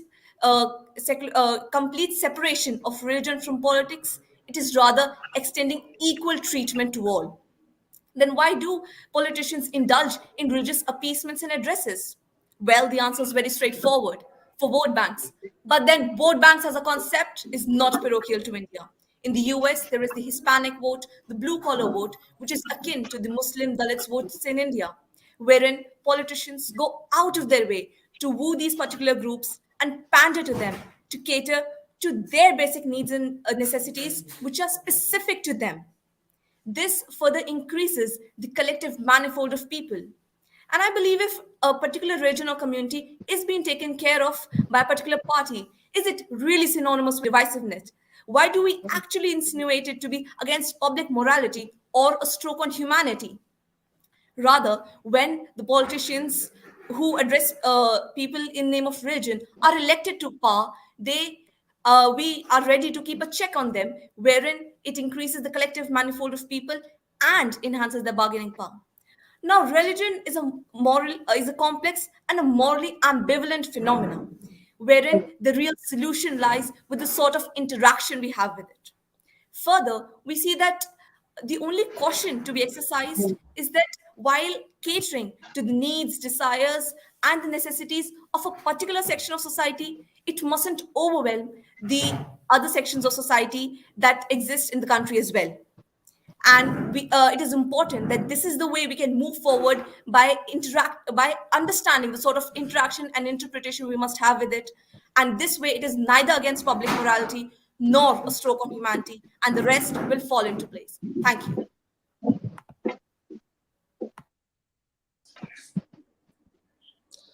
Any questions, sir?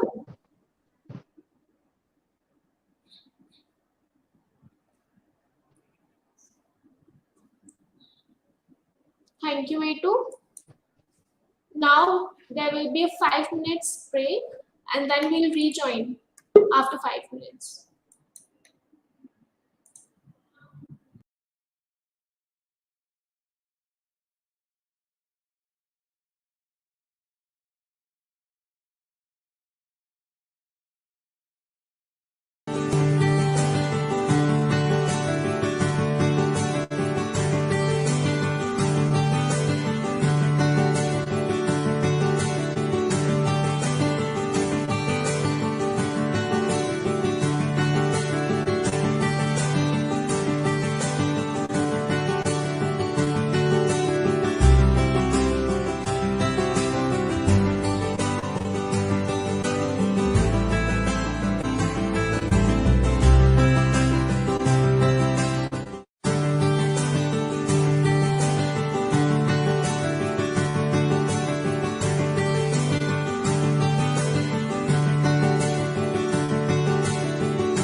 Subharti is the best university out there. Subharti is the best. Subharti is the best. Subharti is the best. The Subharti is the best. Subharti is the best. Subharti is the best. Subharti is the best. Subharti is best. Love you, Subharti.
Welcome back again.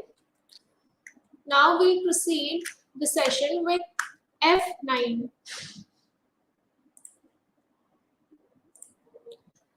F9, am I audible to you? Please switch on your camera and mic. Am I audible? You're audible, but you're not visible. F9. Yes, sir.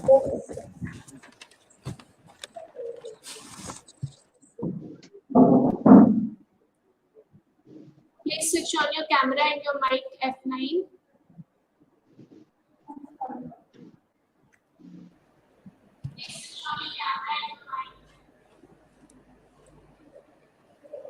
Am I visible now? Yes, you are. You may start now. Yeah. Religious and politics are two unprecedented pillars of our democracy. Separatingly, them they can just amplify the humanity, but together it can destruct humanity. Good morning to one and all present here. Today, I am speaking for the motion that is religious-based addresses by politician is against public policy and stroke on humanity. Religion is truth. Religion is love. Religion is faith. Religion is a service to God.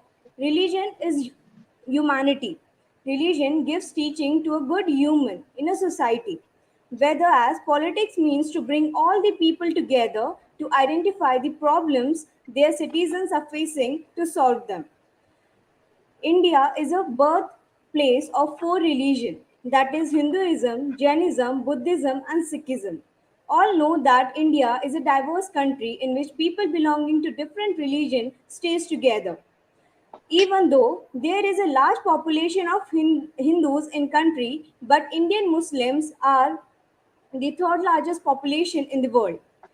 Freedom of religion in India is a fundamental right guaranteed by the Article 20, guaranteed in Article 25 to 28 of the Constitution of India. Every citizen in India has a right to practice and promote their religion peacefully.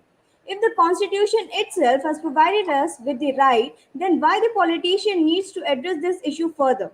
There is no need to mix these things. Further, politician and religion should not be mixed as politician needs to be reflect a common opinion and have to make all decisions keeping in view the mutual benefit of all people. If both the elements are mixed, then people will become more biased towards their own religion, even the voting decisions of the people will be affected. Politics is about power and religion. Politics is about power, and religion is about faith. Faith can influence power, but when power influences faith, it can become disaster. I agree to the fact that religious is humanity. Religious thoughts and beliefs teach us how to behave in a society and with other people. But I also believe that these qualities should restrict with individual only and not bring into the politics, especially when the politicians are addressing the public. They should not promise anything which would be biased and would be in the favor of any particular religion. The idea of involving religion into politics would always be disastrous. Many a times, religious conflicts are used for the political reasons. The politicians must use religious factor for their own the politicians mostly use their religious factor for their own benefit, especially during the times of election. Politicians have always included the religious factor as a part of their propaganda, which is highly influenced by the religion of their political leader. There are many incidents which led to the communal rights, and many a times it was supported by the political parties. We generally know all these things, but we mostly ignore it just because we are not getting directly affected to it. Reasons for having this disastrous if we involve religion into politics are: first, there is Yes, some Nancy, of your time is up. can I request for just 1 minute to sum up my debate? If the judges may please, I know you.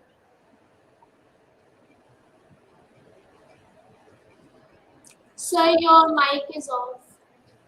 Just within 10 to 15 seconds only. Yes, sir. Thank you. So basically, I believe that instead focusing on religious, the politics should focus on the human rights. Human rights has to be above individual religion, belief, and sentiments. And no political party on the view of politics should be able to raise any question in this. Thank you. Acha, one question. Yes, sir.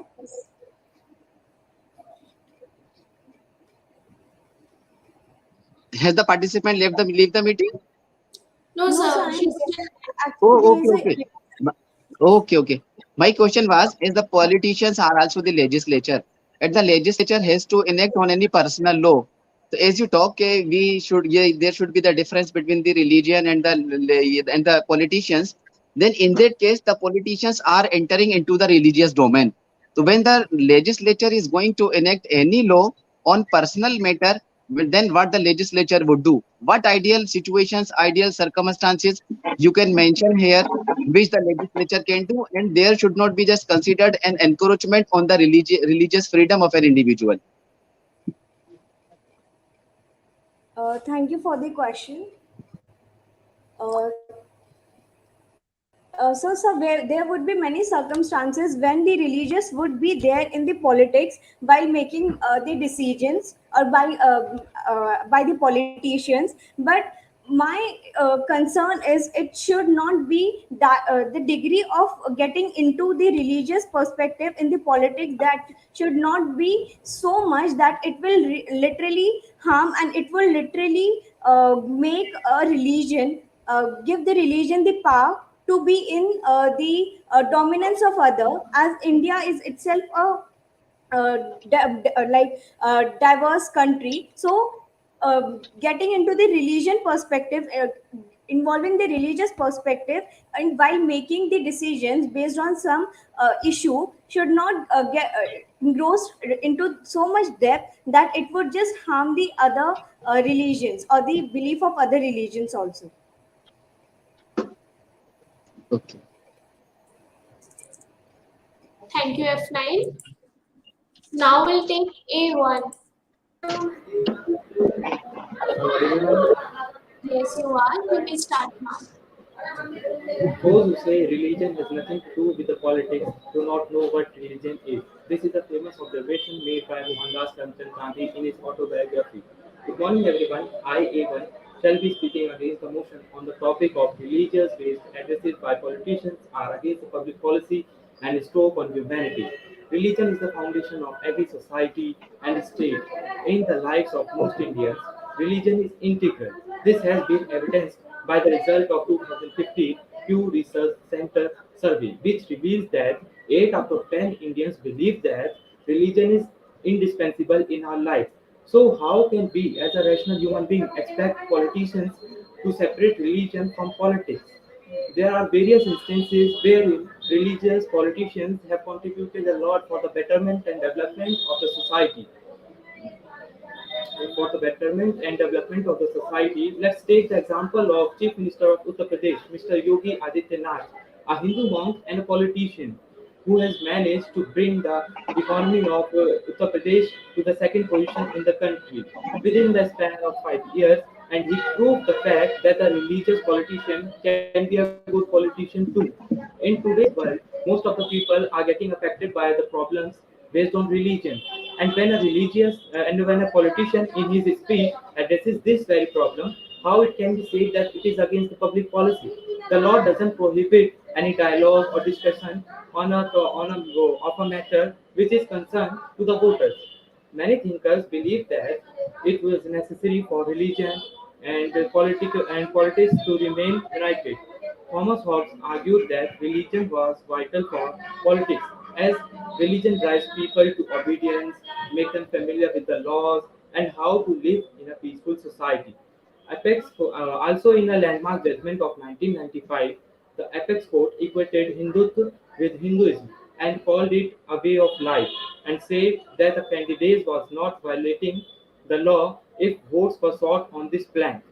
The court also said that it is not a corrupt practice according to the Representation of People's Act 1951.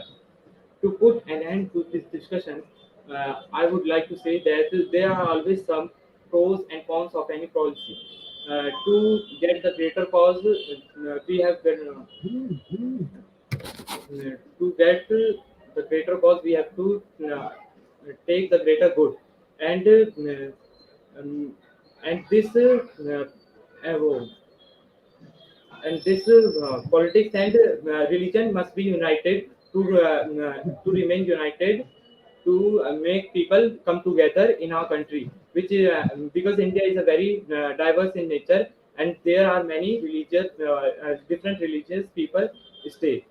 Thank you, sir, for giving me the opportunity to speak against the motion. Thank you.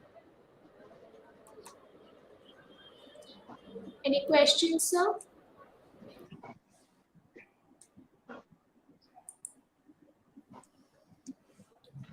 No, we Now can proceed. Sure, sir. Now we'll proceed towards F11. F10 and A15 are not there. So actually the participant A4 have some urgency, so we'll taking F11 and A4 first. Okay. F11. Am I audible to you, F11?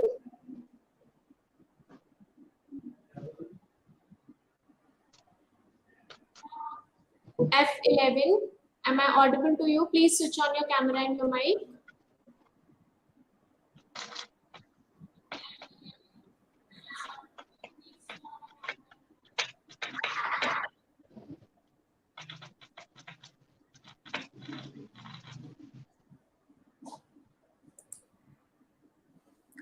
I think there is some technical glitch with F11, so we'll move forward with A4.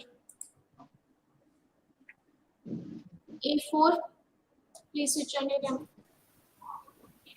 Am I audible? Yes, you are. You may proceed now. Okay, thank you. नमस्कार, मैं A4 विषय के विपक्ष में अपनी विचारधारा प्रस्तुत करने जा रही हूँ। आज का विषय है राजनेताओं द्वारा धर्म पर आधारित संबोधन नीति विरुद्ध एवं मानवता पर कुठाराघात है। तो कहा गया है कि धर्म के बिना राजनीति विधवा है और नीति के बिना धर्म विधुर है। धर्म और राजनीति एक दूसरे के पूरक हैं। हम अपने राष्ट्रपिता महात्मा गांधी के विचार को इस शीर्षक पे देखें तो इस बात को बड़े अच्छे तरीके से कहते हैं कि धर्म विहीन राजनीति संवंतहीन है, यानी कि घोर पाप के समान है। गांधी जी ने राजनीति को धर्म से अलग करने के सुझाव को अस्वीकृत कर दिया था। अगर यह कहा जा रहा है कि धर्म पर आधारित संबोधन अनैतिकता और मानवता पर कुठाराघात है, तो यह बिल्कुल गलत होगा।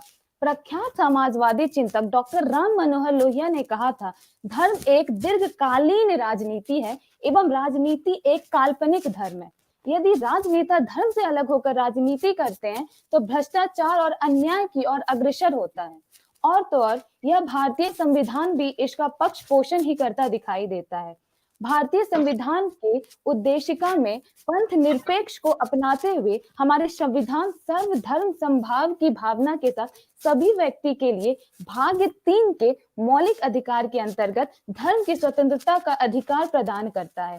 एक पंथ निरपेक्ष देश के रूप में भारत में प्रत्येक नागरिक को धर्म के अवसर पर विशेषाधिकार है। तो भारत में तो धर्म से संबोधन मानवता के ऊपर कुठाराघात कैसे हो सकता है? भारत ने तो धर्म को माध्यम में वैश्विक शांति का रास्ता प्रदान किया है। संविधान प्रत्येक व्यक्ति को अपना पसंदीदा धर्म लेने की स्वतंत्रता अवसर देता है। धर्म की स्वतंत्रता का अधिकार भारतीय संविधान के अनुच्छेद 25, 26, 27 एवं 28 में दर्शाया गया है। धर्म विहीन राजनीति भ्रष्टाचार की जननी है एवं पाखंड को जन्म देती है। इसलिए धर्म और राजनीति को अलग करना मूर्खता होगा। धर्म और राजनीति की तुलना परमात्मा और पदार्थ से की जा सकती है। इसका मतलब है कि दोनों को एक दूसरे के बिना स्वतंत्र अस्तित्व नहीं रख सकते। दोनों को साथ लेकर चलने से ही राजनीति का सर्वगिन विकास संभव है और साथ लेकर चलने का सामर्थ्य राज्य को है, जिसमें राजनेता और जितना उसका अधिकार है।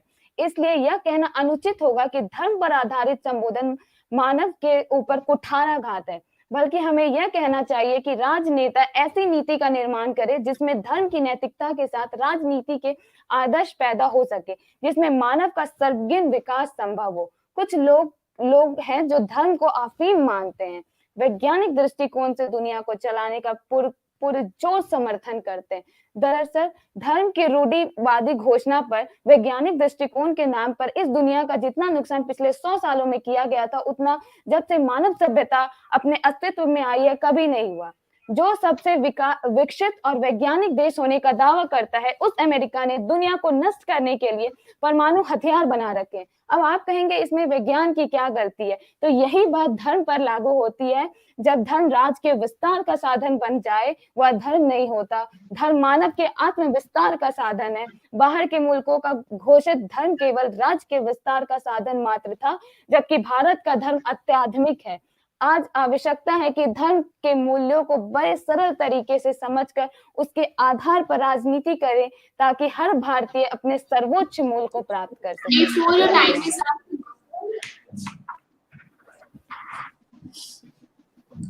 Any questions, sir?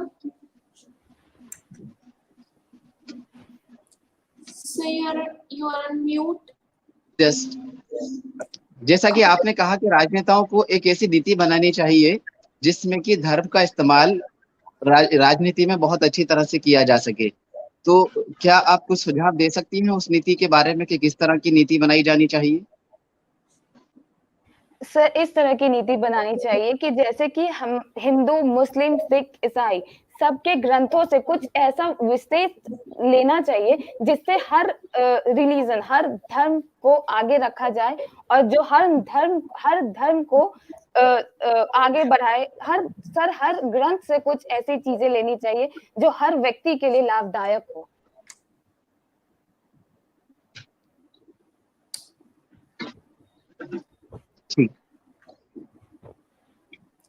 Thank you, A4. Now we'll move forward with F10. F10, am I audible to you? Yes, ma'am. Am I audible? Yes, you are. You may start now. Thank you, ma'am. Respected judges and all the listeners, good morning to all of you. Today I am going to speak for the motion on the topic religious-based address by politician is against public policy and humanity. So faith and religion should always be kept separate. I am a Muslim. I am a Sunni Muslim. I pray, go to mosque, and feel like part of a wider global community. It's solace and antidote towards the lies and noise of outside. It makes me strive to be a better person. In contrast, political Islam is most aggressive, dominant, ruthless, and totally unethical. Think about Iran and Saudi Arabia. First one is brutal Shia theocracy, and the second one is Sunni Wahhabist power base, which infringe every human right or people within and outside their kingdom. Now, if we think about we see India, it also have it on their clause. For example, 2002's Gujarat Danga and 1990s Kashmir exclusion of Kashmiri Pandit from Kashmir. Indeed, religion have part in public place, but when it come with linked with state authority, it abuse its power for because state force their people just procreate and punish people. They must reject unmarried moms, and when it come in political speaking and become political agenda, it become it monster and make unnecessary laws. If you look at the anti-abortion law is across the Catholic states, look at the anti-gay law across the South African state, and even if we see the in some of the South African state, in some state, even the rape victim are not allowed to abortion. Isn't it the infringement of the basic right of a human which every human must have? After seeing all these, we must say that the most sinister and the oppressive state in the world are those that use God to control the mind and actions of their population.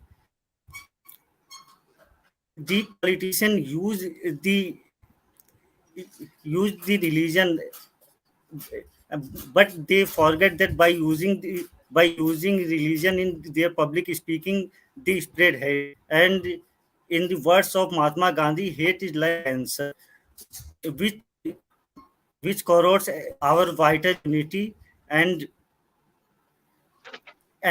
confuse us between the beautiful as ugly and ugly as beautiful. And we are also confused with true as false and false and with true. That's all from my side. Thank you very much. Any questions, sir?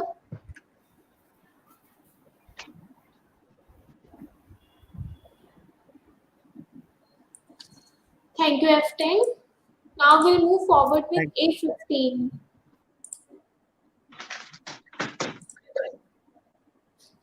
A15, am I audible to you? Yes, ma'am. Yes, you may start now. तो आज का विषय है राजनेताओं द्वारा धर्म पर आधारित संबोधन नीति विरुद्ध मानवता पर कुठाराघात है। पर क्या सच में? मतलब हम किसी सिक्के के एक पहलू को देख के कैसे हम भाव सकते हैं कि यही सही है? तो आज मैं इसके बोलना चाहूंगी कि हमारा देश किस लिए प्रसिद्ध है, मतलब क्यों महान माना जाता है? हमारे इतिहास के लिए, अलग अलग धर्म के लिए। तो हमारा धर्म है क्या? धर्म का कार्य है लोगों को सदाचारी एवं प्रेमनीय बनाना, और राजनीति का उद्देश्य है लोगों की आवश्यकताओं को ध्यान में रखते हुए उनके हित में काम करना। एक विशिष्ट धर्म का व्यक्ति ही जान सकता है कि उस धर्म के लोगों को किस वस्तु की किस समय क्या आवश्यकता हो सकती है। और ऐसा नहीं है कि मतदान के वक्त जनता पर किसी भी तरीके का दबाव होता है। भारत सरकार के अनुच्छेद 24 से 28 के अनुसार भारत के हर व्यक्ति को पूरा हक है कि वो अपना धर्म बदल सकता है जब तक वो खुद संतुष्ट ना हो जाए। स्वतंत्र भारत के इतिहास में कई बार ये प्रमाणित हो चुका है कि देश की जनता धर्म एवं जाति के आधार पर चुनावों में मतदान करती है। उदाहरण के लिए हम जम्मू कश्मीर ले सकते हैं कि वहाँ पर हर बार मुस्लिम धर्म का ही मुख्यमंत्री बनता है, कि वहाँ पर और किसी धर्म का नेता नहीं बन पाता है, क्योंकि वहाँ की जनता जानती है, वो एक दूसरे के साथ दिल से जुड़ी हुई है। उन्हें पता है कि कौन उनके भावनाओं को अच्छे से समझ सकता है और कौन नहीं। बिल्कुल उसी प्रकार जिस प्रकार एक माँ समझ सकती है कि उसके नवजात शिशु को किस चीज की आवश्यकता है। भारत अनेक धर्मों के लिए विश्व में प्रसिद्ध है। यह अलग अलग धर्म ही है जो हमें जोड़ कर रखते हैं और हमारे इतिहास को भी समय समय पर उजागर करते हैं। मुझे लगता है कि धर्म को राजनीति से जोड़ना चाहिए, क्योंकि इससे हर इंसान अपनी बात को आगे रख पाएगा बिना डरे और आगे बढ़ पाएगा। मुझे लगता है कि धर्म के बिना राजनीति ऐसी होगी जैसे पहचान के बिना कोई इंसान। तो मुझे लगता है कि राजनेताओं द्वारा धर्म पर आधारित संबोधन नीति विरुद्ध मानवता पर कुठाराघात बिल्कुल नहीं है। धन्यवाद sir.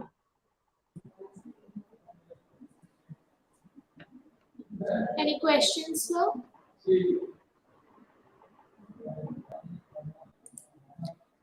Thank you, F15. Now we'll move forward with F11.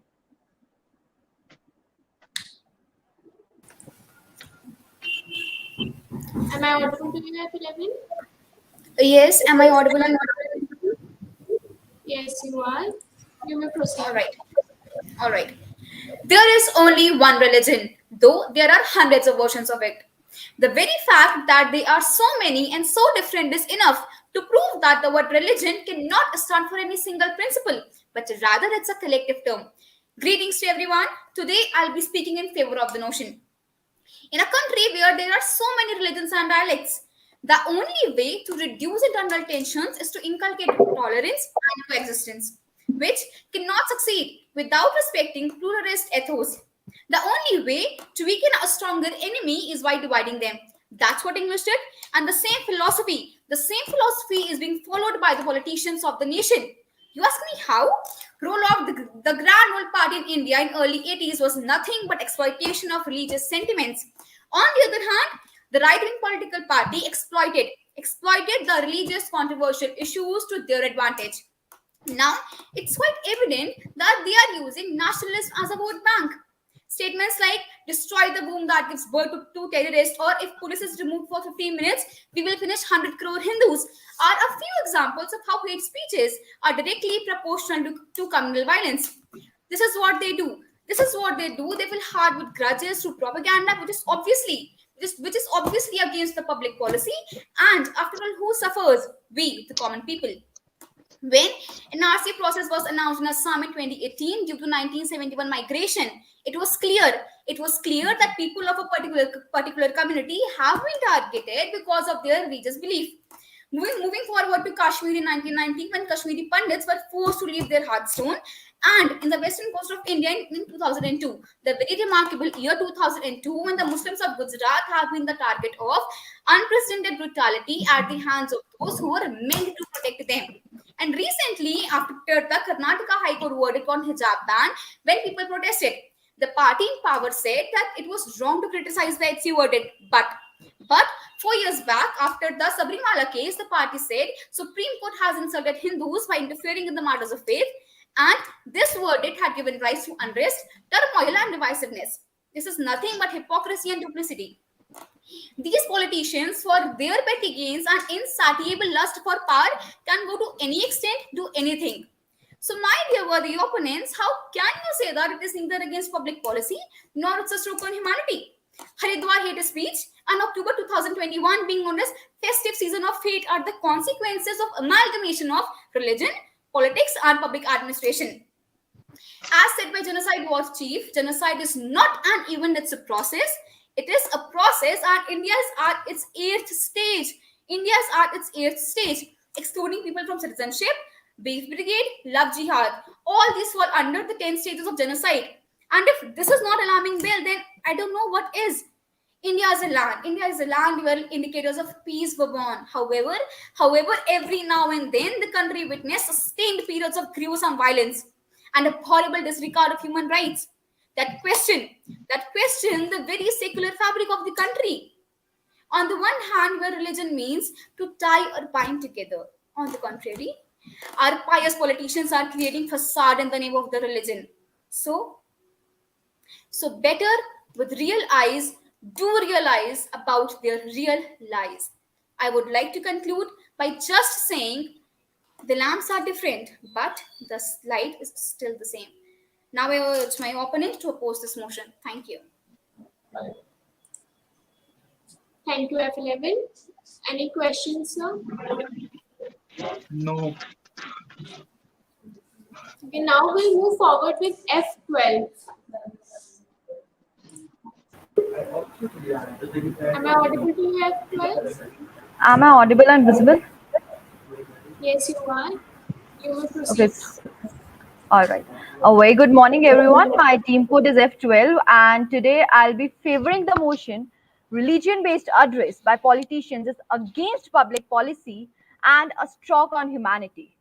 I would like to begin with the recent Supreme Court judgment where the Supreme Court ruled that the politicians cannot seek votes on the grounds of caste, creed, or religion. The landmark judgment came while the court revisited earlier judgments, including one from 1995 that equated Hindutva with Hinduism and called it a way of life, and said a candidate was not necessarily violating the law if votes were sought on this plank. In its decision, a 7-judge constitution bench of the court ruled that the relationship between man and God is an individual choice and the state cannot interfere in it. It added that an election is a secular exercise and that should be reflected in the process that is followed. Politics should be secular and rational. Religion is meant to unite people with similar beliefs into a moral community. Politics, on the other hand, is meant to unite all people of a region into a single community, regardless of the religion they follow. Thus, when the two are mixed, the results are bound to be disastrous.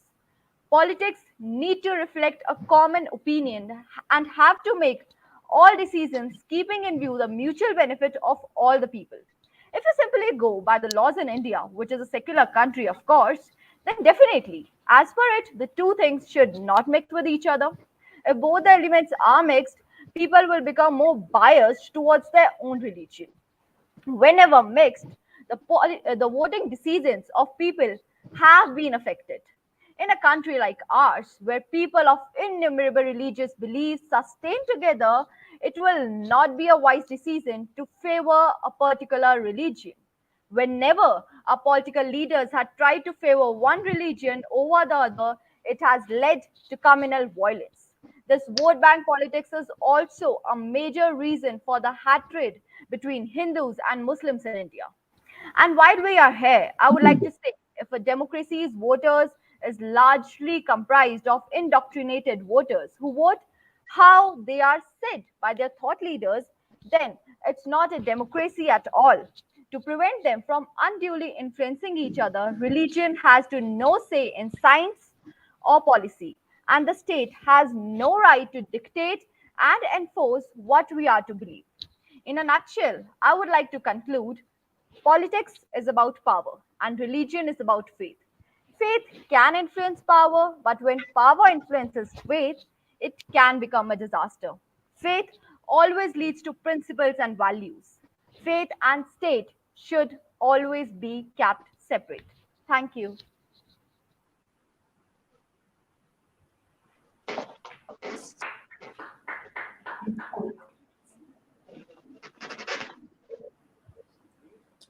Thank you, F12.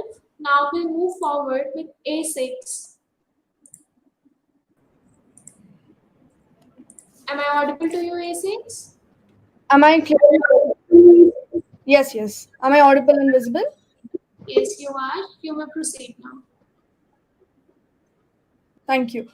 Good morning, judges. I am contestant number A6, and I stand against the topic that is religion-based address by politician is not against the public policy and stroke on humanity. Firstly, to begin with, the meaning of the public policy, which is an action that the government takes to address an issue to solve a problem or meet the needs and wishes of the citizens. When it is all about solving an issue, even the religions do give birth to social issues, like examples, like I can give you evils like Satya system or triple talaq. If tomorrow any politicians comes out to address any such of issues, we cannot say that it is against public policy when it is in favor of public policy.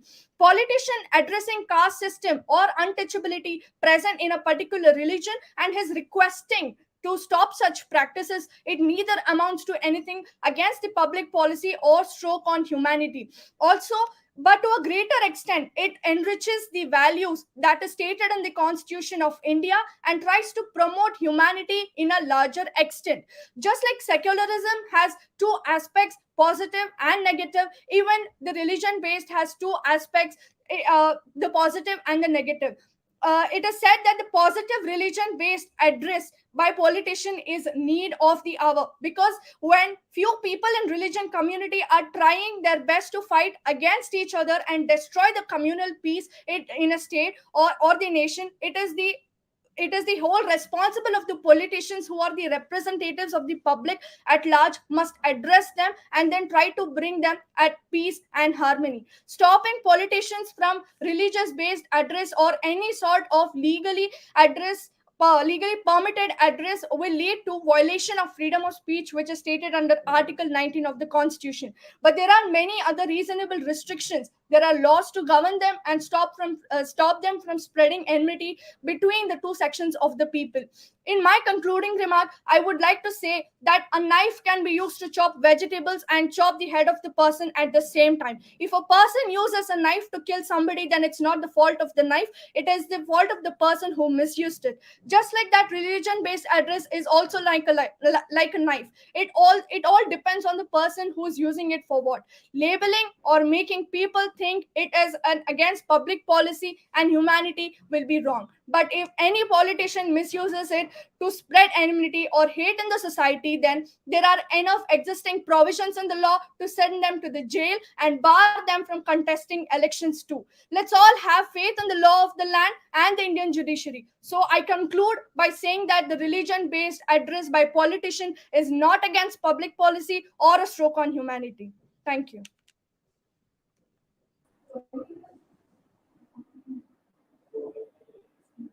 Thank you, A6. How can you? So you may proceed. Okay, please proceed. No, sir, you may ask the question. The participant is there? Yes, sir, she's there. You may ask the Okay. question. Yes. My question was how can you differentiate between freedom of speech and freedom of religion?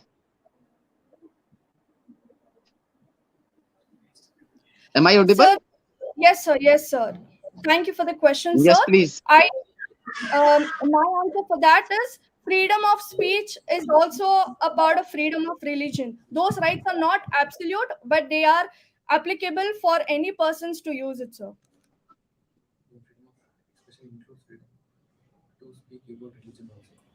Okay. Thank you, Macy's. Thank you. Now we'll move forward with F13. Am I audible? Yes, you are audible. You may So start. good morning, honorable adjudicators, members of the opposing team, and the audience. Today, I am in the motion of religion-based address by politician is against public policy and stroke on the humanity. As I would like to quote a line of great leader Netaji, as many leaders have said, religion is a personal thing between individual and his beliefs. Don't bring religion into politics, as it is erroneous and dangerous to do so. Religion and politics should never mix in any country, as it represents two different worlds and two different kind of power. However, history clearly demonstrates that whenever government try to mix politics with religion, many issues are created and which leads to the violence among the people. As we all know, this is very sensitive topic, but an important issue that religion is being used as a tool by certain people for their personal benefit. Today's world has become such a polarized place. For example, many of the politicians are using religion, caste, creed as a basis to gain a vote and use it as a platform. Politicians are personally benefited when they mix up religion and they try to gain vote, but ultimately we are not realizing that we are the losers and who is the one being benefited or nation is being benefited or the politician who divide us on the basis of vote are being benefited for the outcome. Though they will win the election, but later on, can they govern the nation? No, because to govern any nation, every government needs to unite the people, which become impossible due to their dividing policy. In the recent landmark case, judgment has been there that they changed the political parties to do the politics in India. Supreme Court said that no politician can seek vote in the name of caste, creed, or religion. Supreme Court also further said that the relationship between man and God is individual choice, and the state is forbidden to interfere in any such activity. Supreme Court also added that election is a secular exercise, and thereby its way and process should be followed. While further Justice Thakur said, the state being secular in character will not identify itself with any of the religion or the religious denominations. This necessarily implies that the religion will not play any role in the governance of the country, which must at all the times be secular in nature. I am being clear to the point that the election must be secular in nature. Election is a secular exercise, just as the function of the elected representative must be secular in both outlook and practice.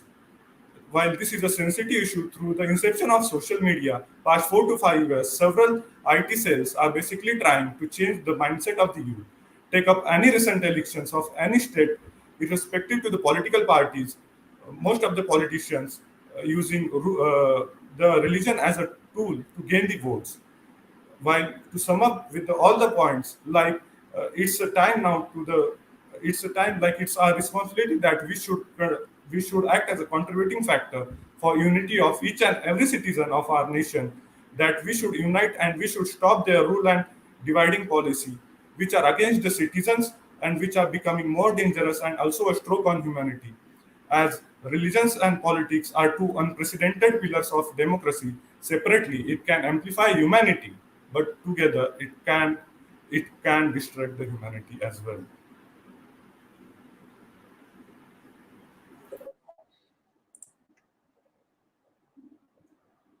Any questions, sir? Thank you, F13. Now we'll move forward with A8. Am I audible to you, A8?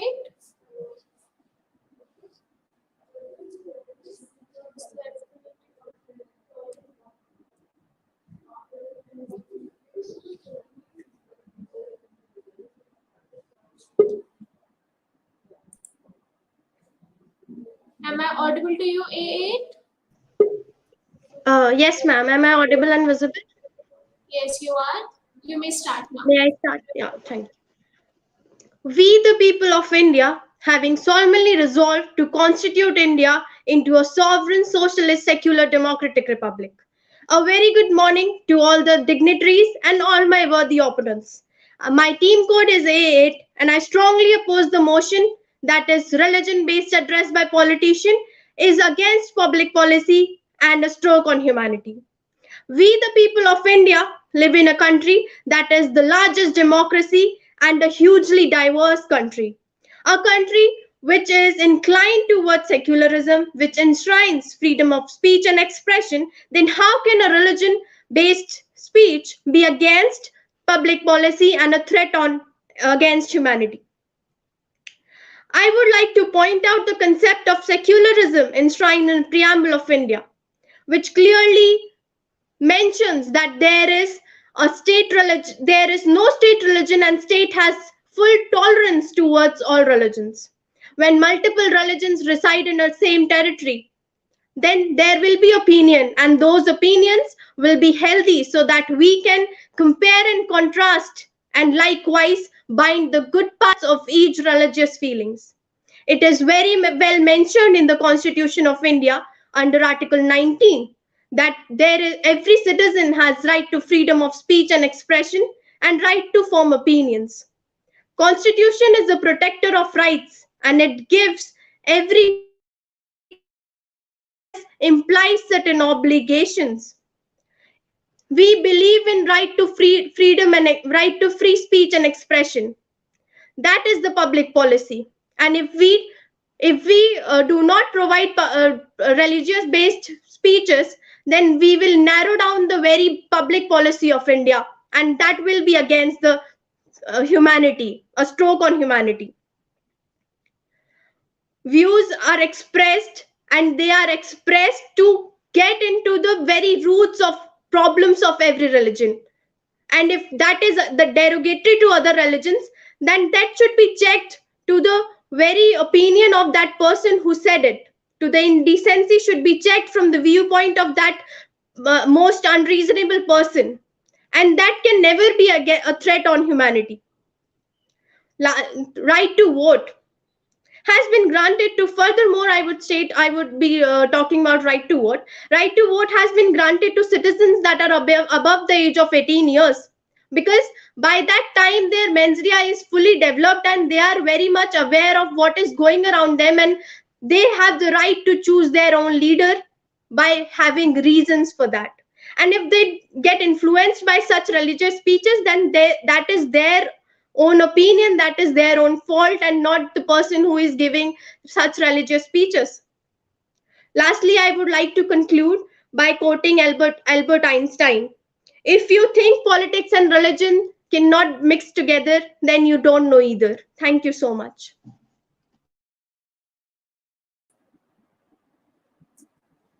Any questions, sir?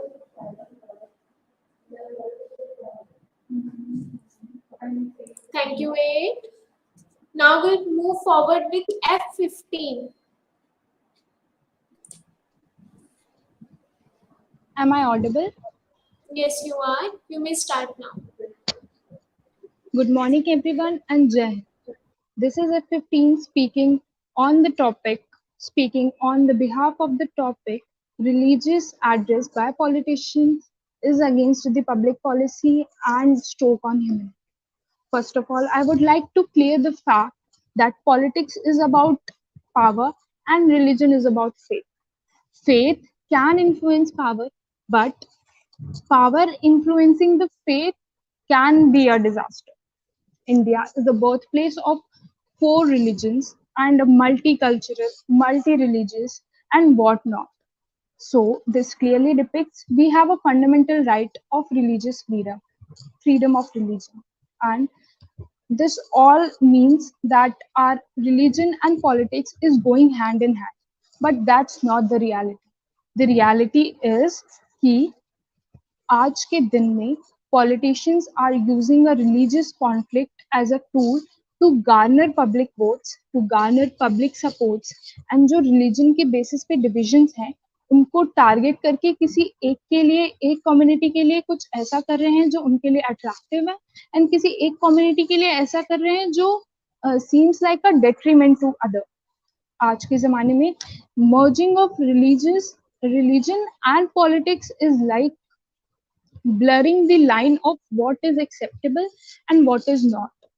It is a big challenge to make everyone understand that humanity is inherited from different religions, and it is a bigger concept to make everyone understand that what is religion doing to the politics. Religion is supposed to appeal to the our better angels, but that's not the case today. The case today is happening like it is a recipe of disaster. It is like politicians is doing just for the bearing of few votes. They are just doing in the favor of just one community, not for the nation. And it is like most part of the world में ऐसी ऐसी बहुत सारी जगह है जहाँ पे ये रिकॉग्नाइज्ड किया जाता है as a unwholesome practice, but in India it is an absolute routine that is followed every day. Political leader को अगर हम फ्री कर दे from a religion, I know it cannot be separated, but if we see as a political leader, he just we eliminate the religion parts so we can collect them in a more good way, in a more leadership qualities way. So it can also be considered. And the second fact is the media. The mainstream media is like a major blame because they are not raising the voice of an individual from a particular community. They are just doing more focus on drama rather than focusing on public welfare. So the awareness must be there. And I would like to conclude my whole discussion by that we should interlink politics by humanity, not with religion, because humanity is the fundamental and principle of basic religion, every religion. Thank you, sir. Thank you.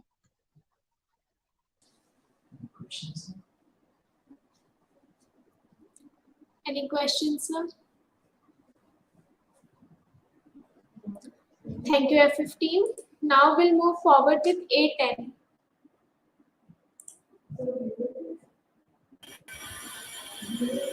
Am I audible and visible? Yes, you are. You will proceed now. Thank you. Good morning to respected judges and all. Today I am going to speak against the motion on the topic the religious-based address by our politician is against public policy and is a stroke on humanity. Today religion is seen as a backward institution by our so-called modern friends, jurists and philosophers. This foreign idea about religion is now taking place in the roots of this country, but as stated by our Honorable Supreme Court in the case of Ashwini Kumar Upadhyay versus Union of India, AIR 2021, that right of religion could be equated with right to equity, right to fraternity, and right to dignity. Therefore, and our modern friends believe that state and religion should be kept separated and so-called secularism should always take place in this country. But they fail to believe that today's state and humanity is standing because of just one factor, and that is religion. There are many religious countries in this world which are very ahead in many human development indexes. Moreover, religions provide us principles like kindness, hard work, honesty, truthfulness, and many more such ideas. These ideas should be merged with today's modern state so that a society could be made progressful. But if we do not merge these principles with today's society, the society could be downgraded and it would see a downfall. Moreover, this could turn the state into an anarchy state.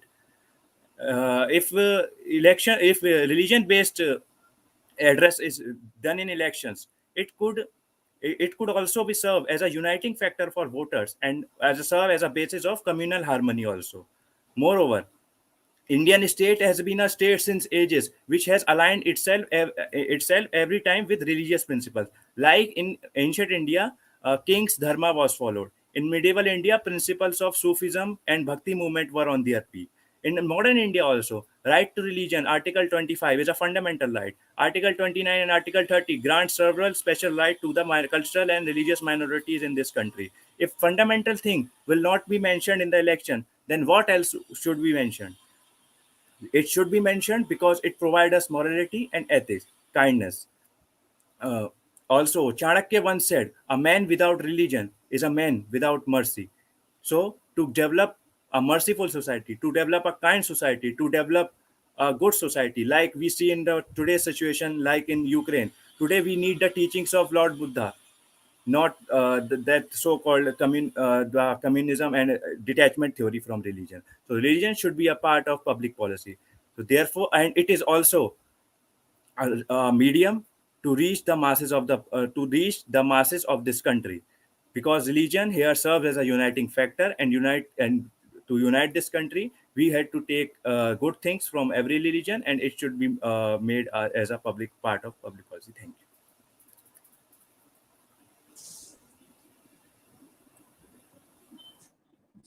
Any questions, sir?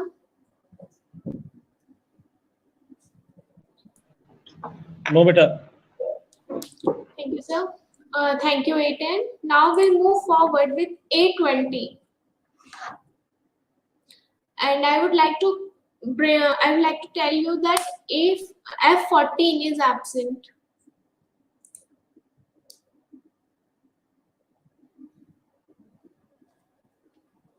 And we'll move forward with A20. A20, am I audible to you? But you're not audible.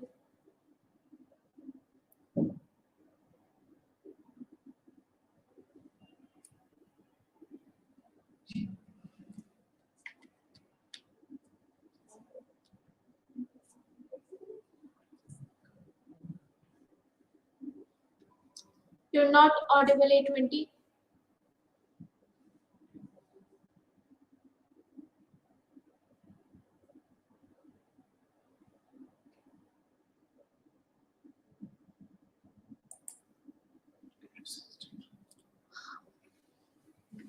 I think there is some technical glitch, so we'll move forward with F16.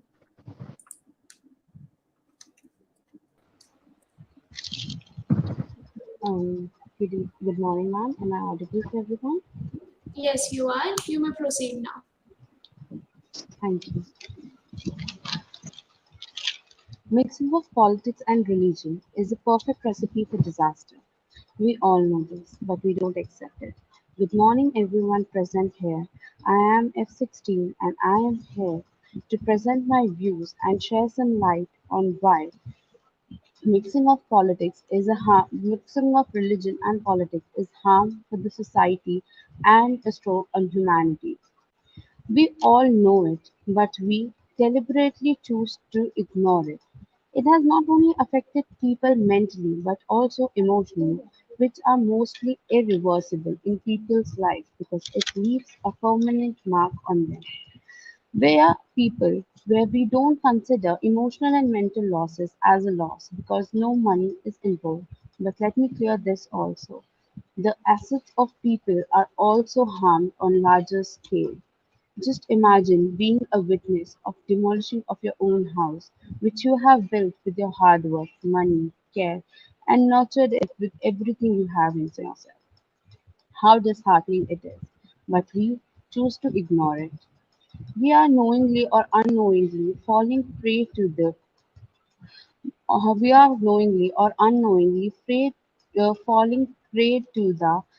Oh, I'm sorry, sir. I can't hear myself. Am I still audible to you?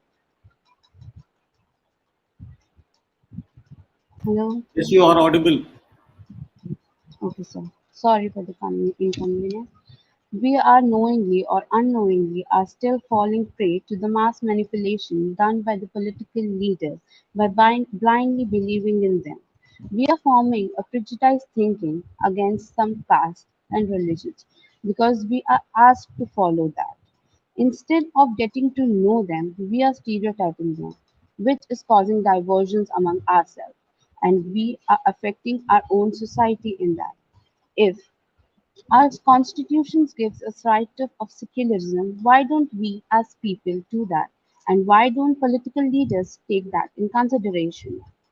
And unfortunately, this leads to people's opinion being tempered. And instead of being a unit, we start having differentiation and discrimination. So this helps the political leaders a lot because the main focus shifts from their problems to the political agendas and emotional agenda.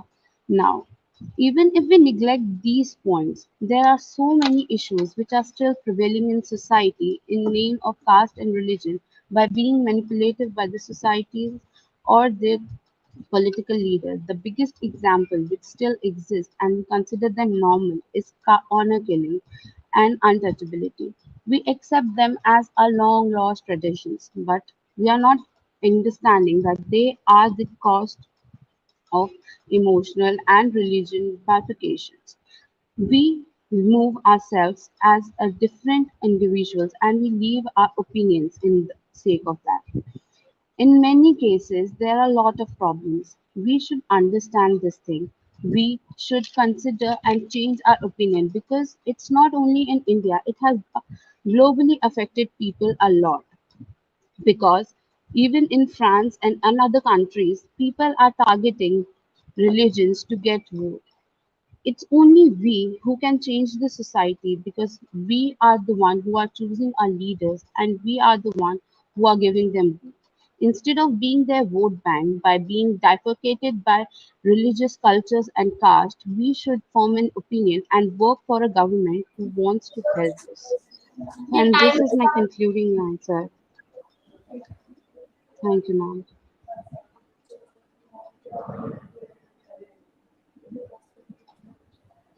Thank you, M16. Now we'll move forward with A20. A20, am I audible to you? No, you're not audible, A20.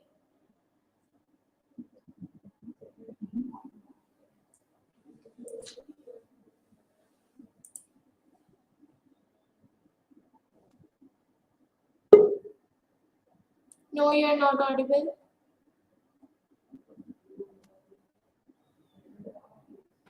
Yes, you are audible. Yes, your voice is audible.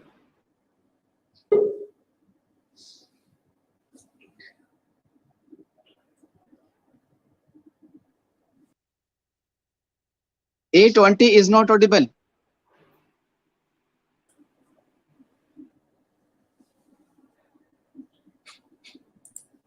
No, you're not audible, A20.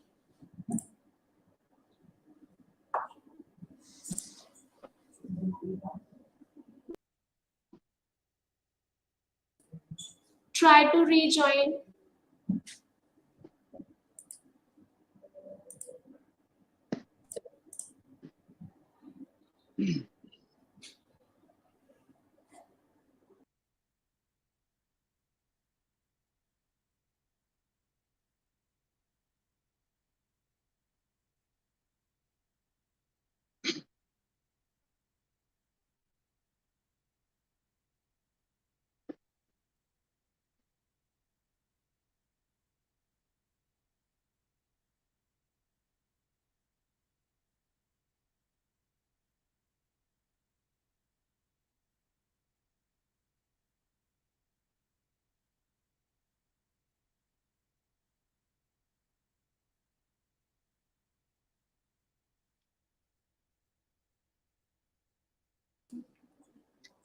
With the due permission of the judges, may we proceed towards the 5 minutes break?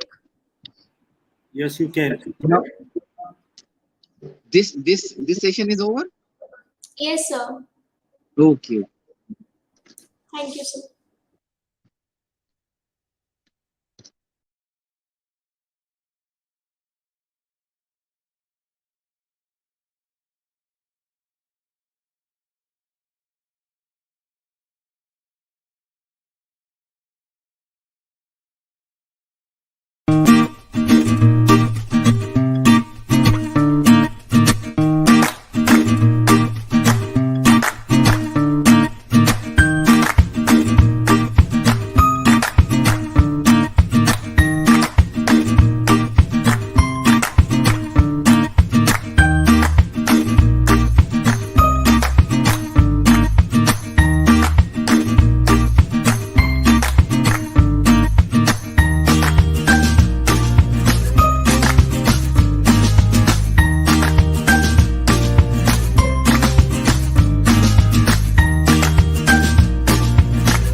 Subharti is the best. Subharti is the best. Subharti is the best. Subharti is the best.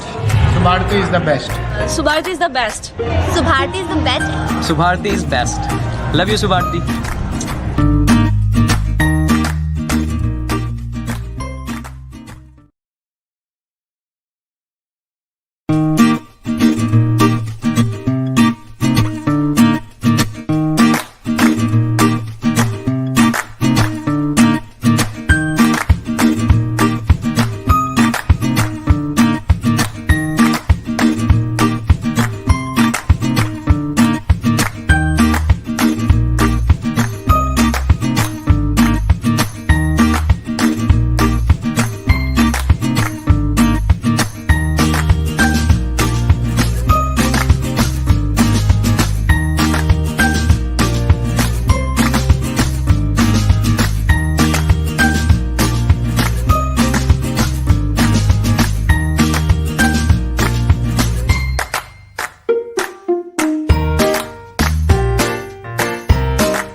Subharti is the best university, I will tell. Subharti is the best. Subharti is the best. Subharti is the best. Subharti is the best. Subharti is the best. Subharti is the best. Subharti is the best. Subharti is best. Love you, Subharti.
I welcome you all again in the session. With the due permission of the judges, can we take a chance with the A20 again?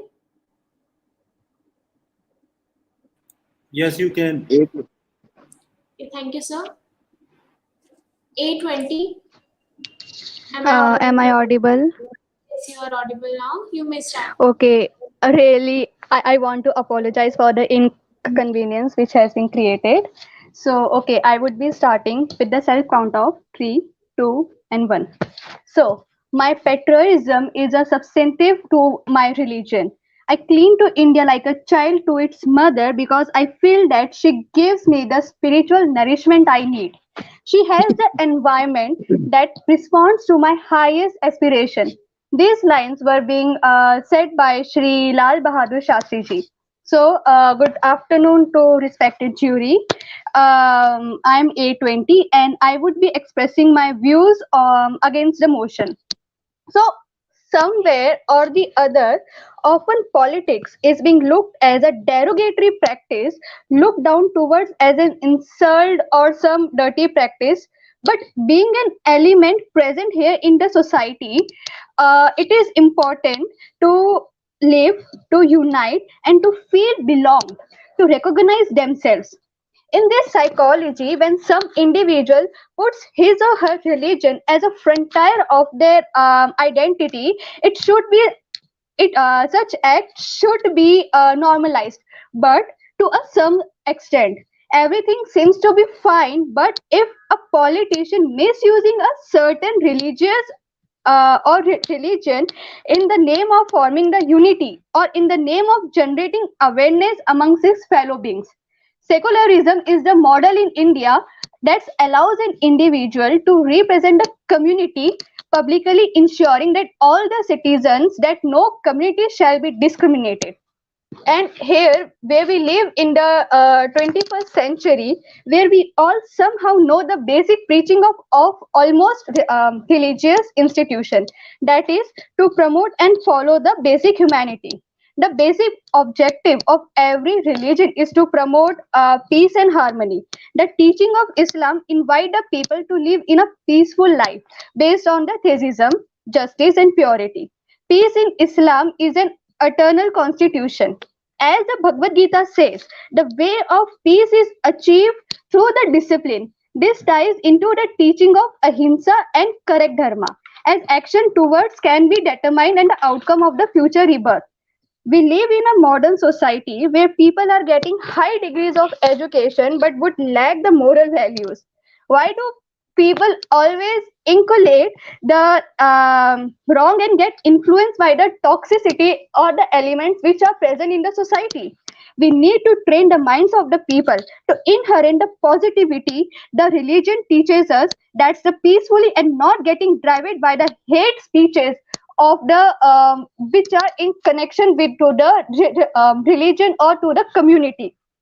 Uses of religion led to the speeches should be accepted as it's not only bringing us together, but what it is what our culture, our roots is to have such big diversity, yet sticking us as a family. Hence, I would like to conclude that the religion and the politics are two running parallel lines with each other. Rather than using the interrelation for the sake of the rights and creating separation, we need to work on the reforms so that just like the triple talaq case, which was being abolished, which has been done for the betterment of the Muslim women, although it was being said that it is for bringing out the vote bank or some other excuses, but the ultimate result is the rights which has been given to the Muslim women which have been deprived so many years. So I would like to say that being a aware citizen, it is us who needs to take this thing in a positive way. Thank you so much.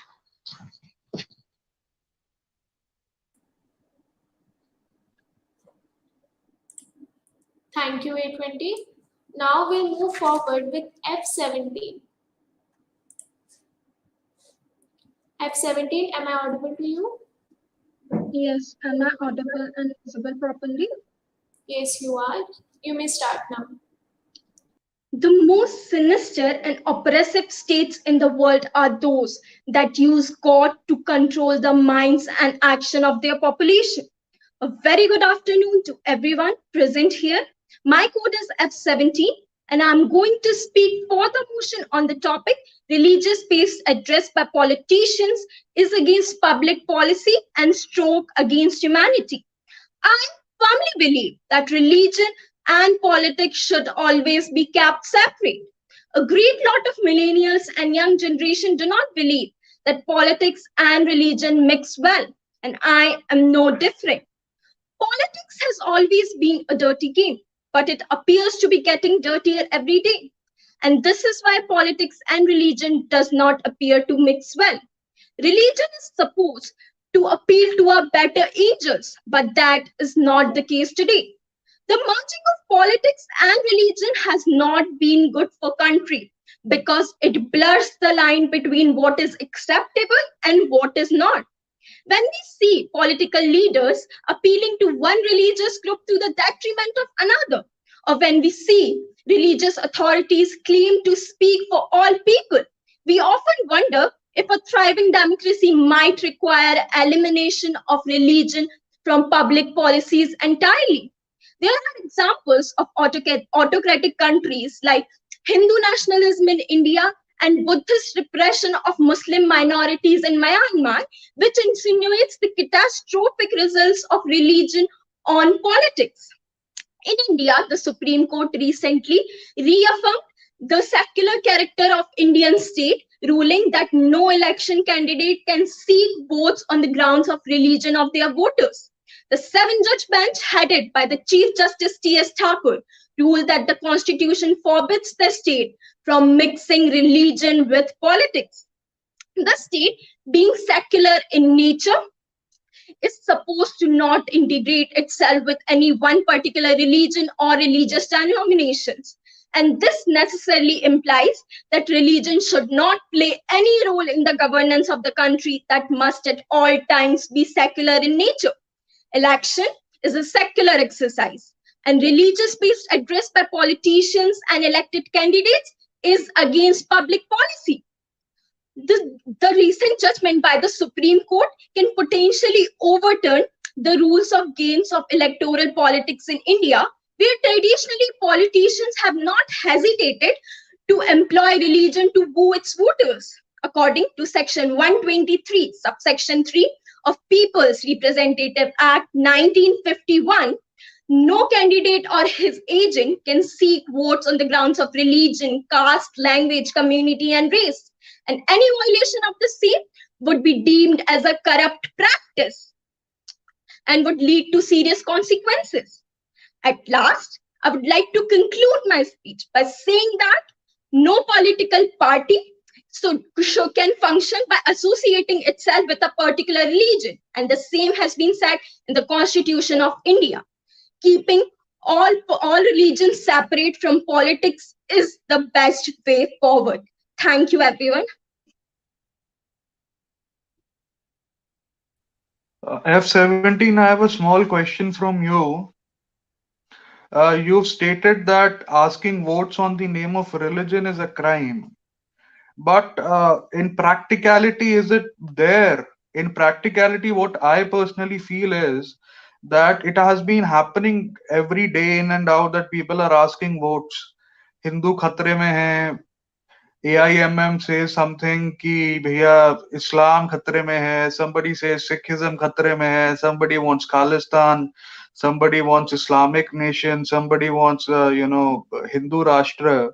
So it's like all of them are part of the same coin. So how is that criminality actually being judged in India? Is it actually practically happening?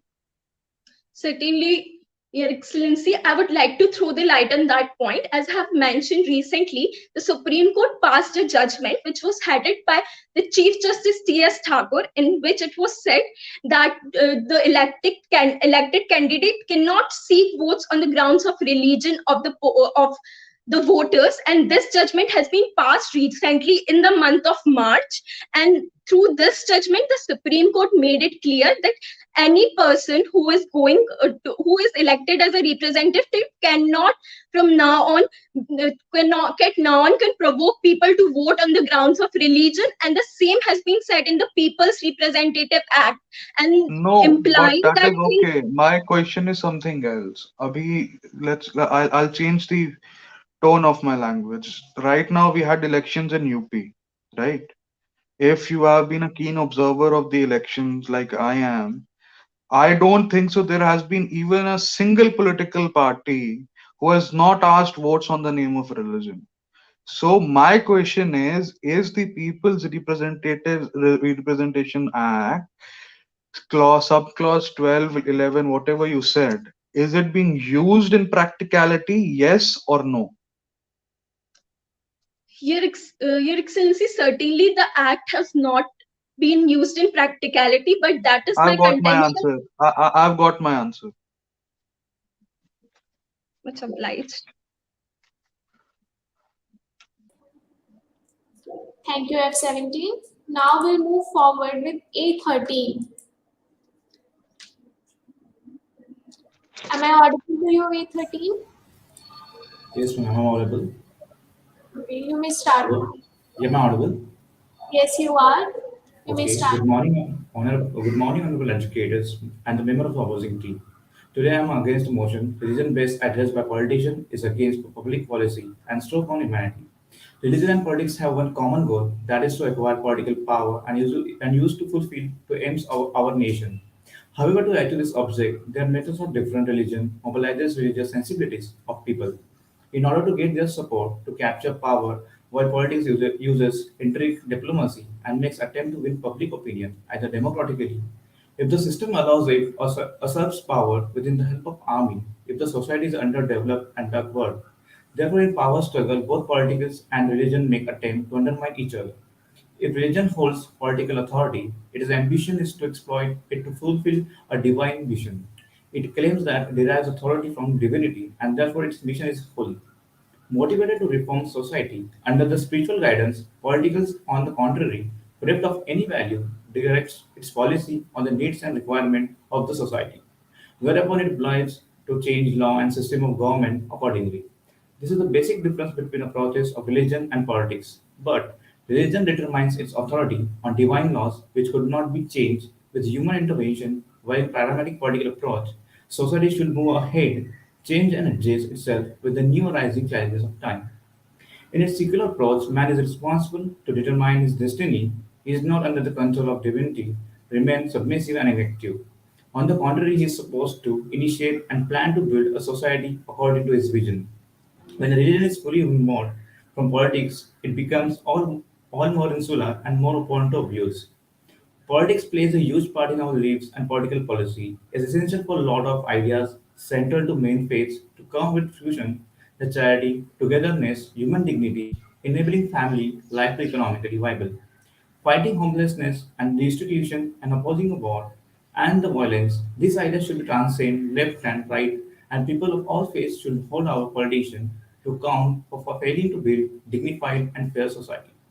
So my conclusion line is the politics and moral are inseparable and morality's foundation is religion.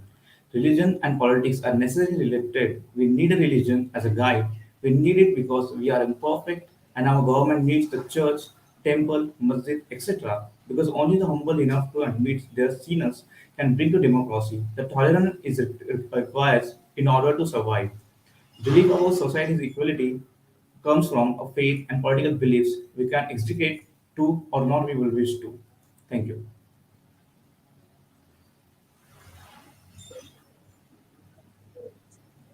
Any questions, sir? Thank you, A13. Now we'll move forward with F18. No, you are not audible. Your mic is on mute. Am I audible now? Yes, you are. You may start now. Quote, politics is all about principle, and the principle is, of course, never to act upon the principle. Unquote. A very good afternoon to all present here. Today I, Speaker F18, am going to speak in favor of the motion, religious-based address by politicians is against public policy and a stroke on humanity. The preamble of our constitution, which was famously described by Sri K.K. Munshi as, and I quote, the horoscope of our sovereign democratic republic, unquote, declares India to be a secular republic.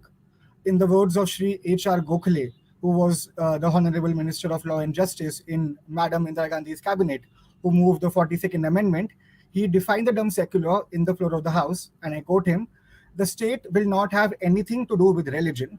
The state does not owe loyalty to any religion as such, unquote. In a country like India, which is following the Westminster model of democracy, the intermixing of religion with politics is nothing less than a sacrilege. If politicians use religious addresses during political rallies, it causes the Indian political structure twofold damage. A, it deviates the real issues on the ground like poverty, hunger, unemployment, electricity, agricultural reforms, land reforms, etc. B, it creates a certain sense of animosity between various religions.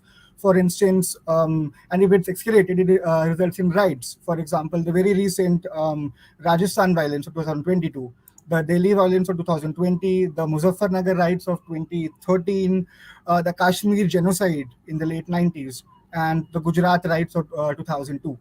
Therefore, our Honorable Supreme Court in the judgment of S.R. Bommai has declared secularism as the basic feature of our constitution and has also said, and I quote the Supreme Court, under our constitution, no political party or organization can simultaneously be a political and a religious entity, unquote. A committee headed by Shri Justice V.R. Krishna Iyer recommended that political parties who use their nomenclature based on religion should be barred from contesting elections. However, these recommendations have never been realized. I would end my debate by quoting Sri Vivekananda. He said, and I quote, the secret of every religion lies not in its theories, but in practice.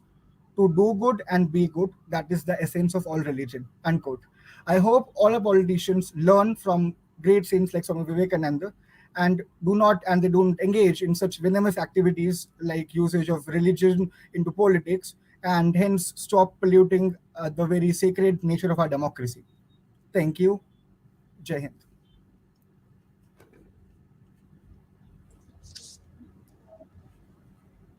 Thank you, F18. Now we'll move forward with A7. Am I audible to you, A7?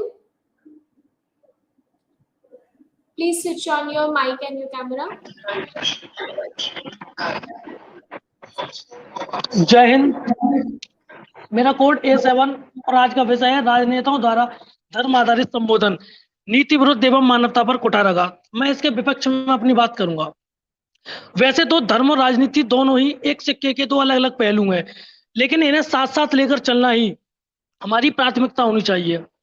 धर्म का कार्य है लोगों में प्रेम में सदाचारी, लोगों में भावना तथा संस्कार को पैदा करना।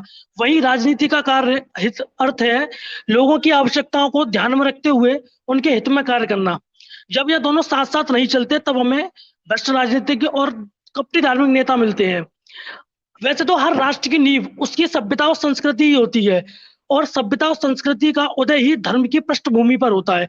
तो यह कहना कि राजनेता धर्म आधारित संबोधन नहीं कर सकता यह उचित नहीं होगा, क्योंकि हमारे संविधान में आर्टिकल 19 भी भारत के लोगों को, चाहे वो राजनेता हो या आम जनता को, स्वतंत्र बोलने का लिखने की आजादी देता है। और जब हम लोकतांत्रिक प्रणाली की बात करें तो लोकतंत्र में एक राजनेता ही राष्ट्र की दिशा एवं दशा तय करता है और यदि किसी राष्ट्र देश का राजनेता ही उस राष्ट्र की नींव यानी सभ्यता संस्कृति की बात ना करे तो उस राष्ट्र का पतन सुनिश्चित है। हाँ, यह महत्वपूर्ण है कि लोकतंत्र में सभी को समान अधिकार है। व्यक्ति चाहे किसी भी मजहब, किसी भी विचारधारा, किसी भी पंथ को मानने वाला हो, तो राजनेता को अपने धर्म संबोधन में यह सुनिश्चित करना होगा कि वह किसी अन्य विचारधारा को कुचलने वाला ना हो, बल्कि राष्ट्र के मूल विचार संस्कृति को मजबूत करने वाला हो, जिससे समाज में समरसता भी स्थिर रहे। और धर्म संस्कृति सभ्यता एक दूसरे के पूरक हैं, हम इन्हें छोड़ नहीं सकते, क्योंकि जब हम अपने संबोधन में या अपनी बातों में धर्म संस्कृति की बात ना करें और संस्कृति को ना समझाएं या संस्कृति को साथ लेकर ना चलें तो उस राष्ट्र का राष्ट्र उन्नति नहीं कर सकता, उन्नति के पथ पर आगे नहीं बढ़ सकता। तो मेरा ये मानना है और मुझे लगता है कि राजनेताओं को अपने संबोधन में संस्कृति सभ्यता को साथ लेकर चलना होगा, तभी कोई भी राष्ट्र उन्नति कर आगे बढ़ सकेगा। धन्यवाद।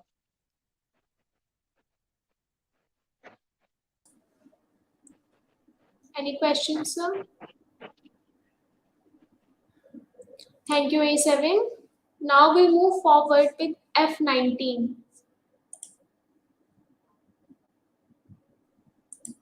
Am I audible to you, F19? Yes. Am I audible? Clearly audible? Yes. Yes, you are. You may proceed now. Okay. Politics and religion together form an unbreakable bond because together they break all records of suppression and bloodshed. With these words, I wish you all a pleasant afternoon, and I'm going to speak again in favor of today's motion. Politics is power, and faith is what religion gives us. Faith influences people, but when the power influences faith, it creates disastrous effect. Our country should know it better than other countries that what are the disaster when one political leader uses the faith of the people to influence them for his or own greed. People will argue that for the development of the country, politics and religion should go hand in hand together. But this is all just in theory. The reality of this, we all know. What happened in the 1947 partition, the horrors that have been passed down to us from generation to generation, we still haunts us. The 2002 Gujarat Kant, we all remember that and that still haunts us. Moving to the second argument, that politicians may claim that talking about religion is important for the welfare of the society, but they use it only for the vote bank politics. People need to understand that whenever the power, the Game of Thrones is involved, the welfare of the people becomes last of their priority. The disparity because of the religion in the votes can easily be seen by 2019 election. By after a survey conducted, it came to know that 50% of the Hindu voted for the BJP, whereas 30% of the Muslims voted for the Congress. Furthermore, India is a secular country. Our preamble states that India is a secular, sovereign, and socialist country, democratic country. Even in the case of S.R. Bomai versus Union of India, it has been held that secularism is an integral part of our constitution. Therefore, politics and religion should not be mixed together. Even our Article 15 and 16 states that no government shall discriminate against any people on the basis of religion, caste, sex, etc. But when our political leaders, our representatives, favor a particular religion in front of public at large and disregard and negate the other religion, they indirectly defeat the purpose of our constitution, hence violating the public policy, hence a stroke on humanity. People must be arguing that to solve the problems of the public, of the religion, the government need to address about the religious matters in front of public. But let me ask them, talking about the minority right is a noble thing, but ignoring Kashmiri Pandit at the same time, is it noble? Giving so much importance or exercising so much control over an Hindu temple is okay, but not interfering with Waqf Council or not interfering with Christian institutes, is it okay? These instances shows that what government is doing under the name of secularism is not development but selectivity. Selectivity of the interest that will benefit their political party or that will gain them attention or the votes. So with these points, I would like to conclude that yes, religious based address by the politician is against public morale, is against public policy and a stroke on humanity. Thank you very much.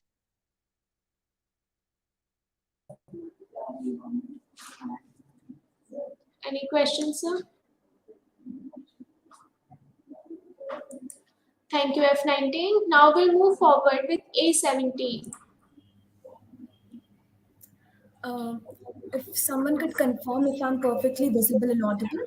Yes, you are, and you may start now. Thank you very much. I'll start on count of 1, 2, 3. My belief in equality comes from my faith in political beliefs. I can't extricate the two, nor would I wish to.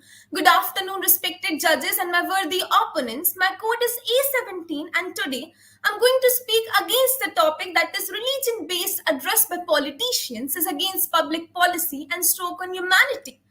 The relation between religion and politics continues to be an important theme in political philosophy. One important reason of this issue is that religion often makes strong claims on people allegiance, and universal religion makes these claims on all people rather than just one particular community. Religious belief and practices potentially support politics in many ways. This results in substantial increase in the attention given to particular concern and the needs of the minorities who are distinguished by the religion as opposed to ethnicity, gender, and wealth. Let's be real. It is not possible to keep religion and communal life out of politics in a society where people's identity and character are shaped in large part by the religion. It does makes life easier, but realistically, you have to take the people the way you find them.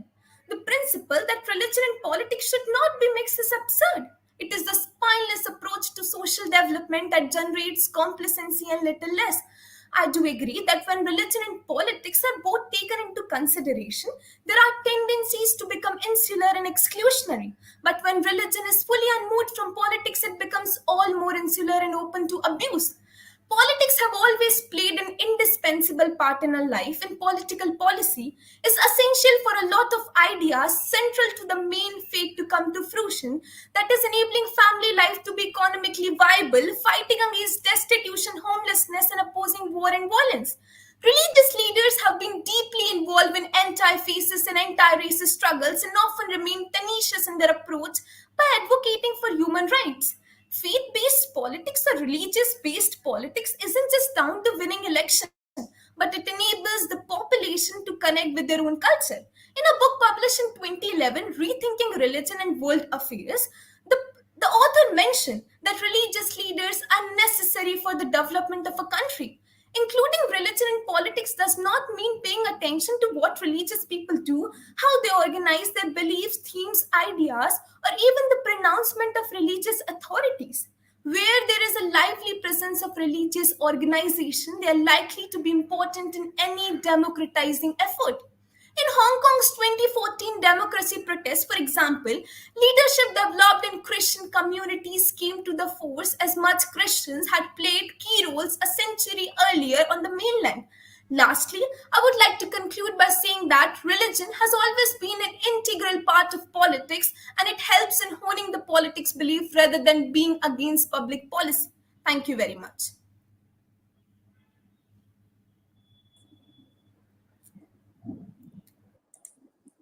Thank you, A17. Now we'll move forward with F20.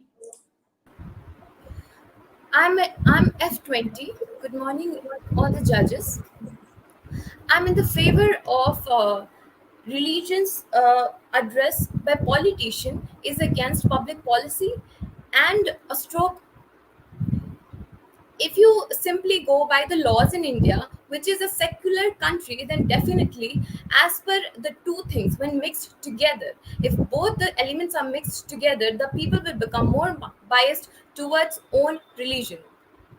Now, as mentioned, politics is an integral part of our country, which is a democratic country. Hence, if religion is involved in politics, it creates a feeling of alienation by the other parties, other religions.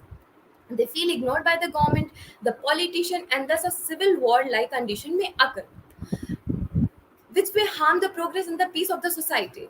No doubt, when there is intervention of politics and religion, there goes an argument with it. Now, I would like to elucidate further with certain recent examples.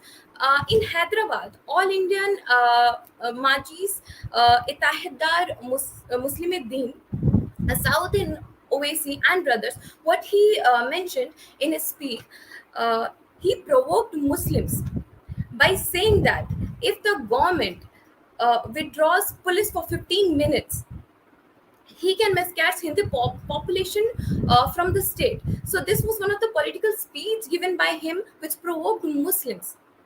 Now, second example is a very famous event. I'll elucidate as Sayyid Ali Shah Gilani, who was a separate leader of Jammu and Kashmir and regarded as the father of Kashmiri Jihad.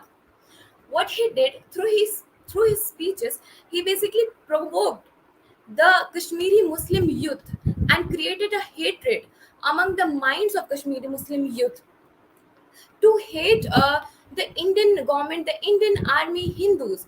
His basic motto was to uh, to let Kashmir as an Islamic and independent country.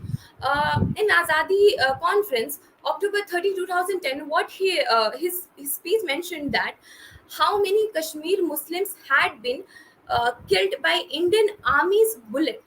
He always used to mention, he always used to address Kashmiri Muslims as Hamare Log, which led to the rise in the brutal consequences faced by the Kashmiri Pandits.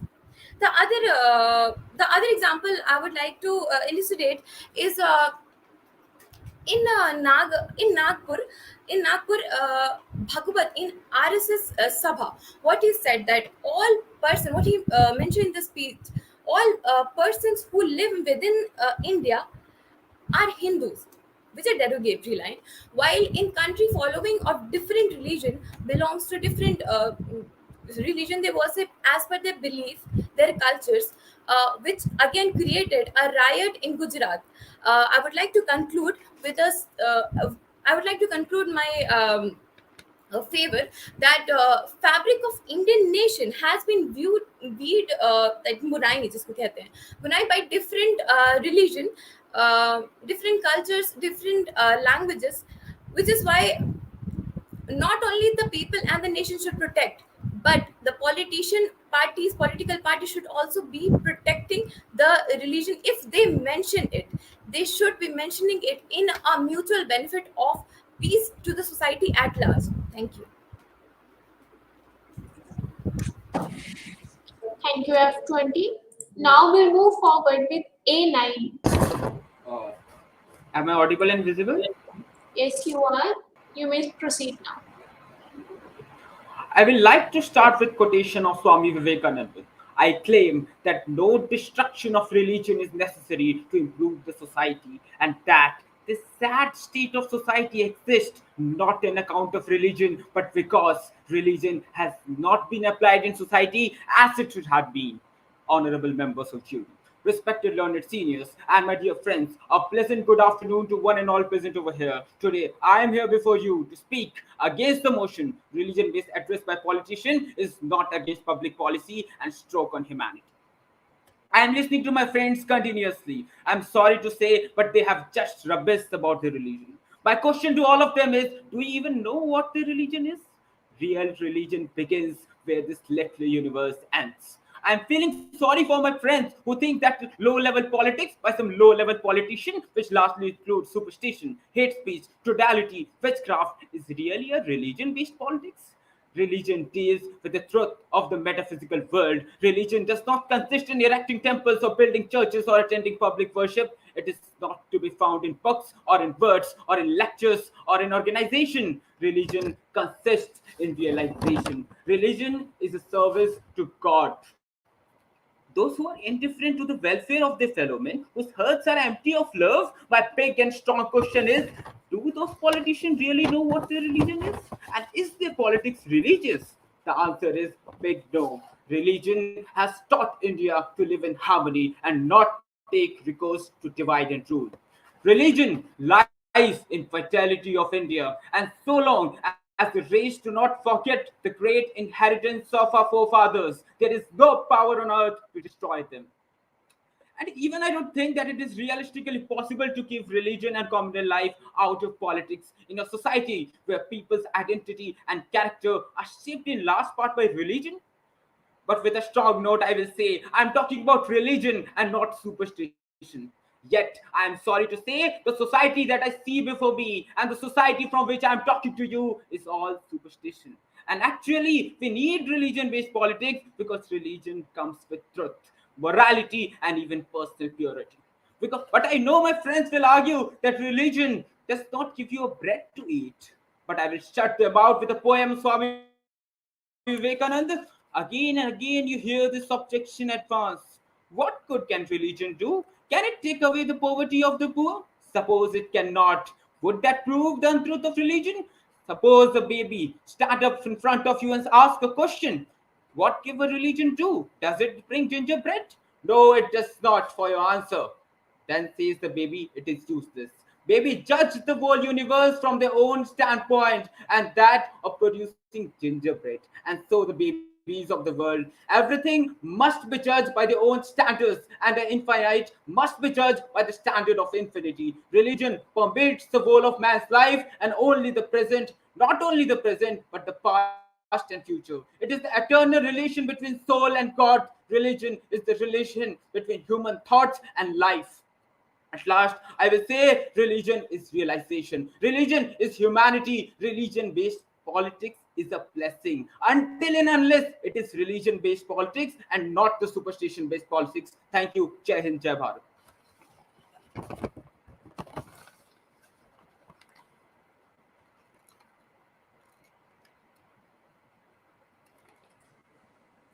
Thank you so much, A9. Now we'll move forward with F21. Am I audible and visible? Yes, you are. You may proceed now. I'll begin now. We, the people of India, having solemnly resolved to constitute India into a sovereign, socialist, secular, democratic republic.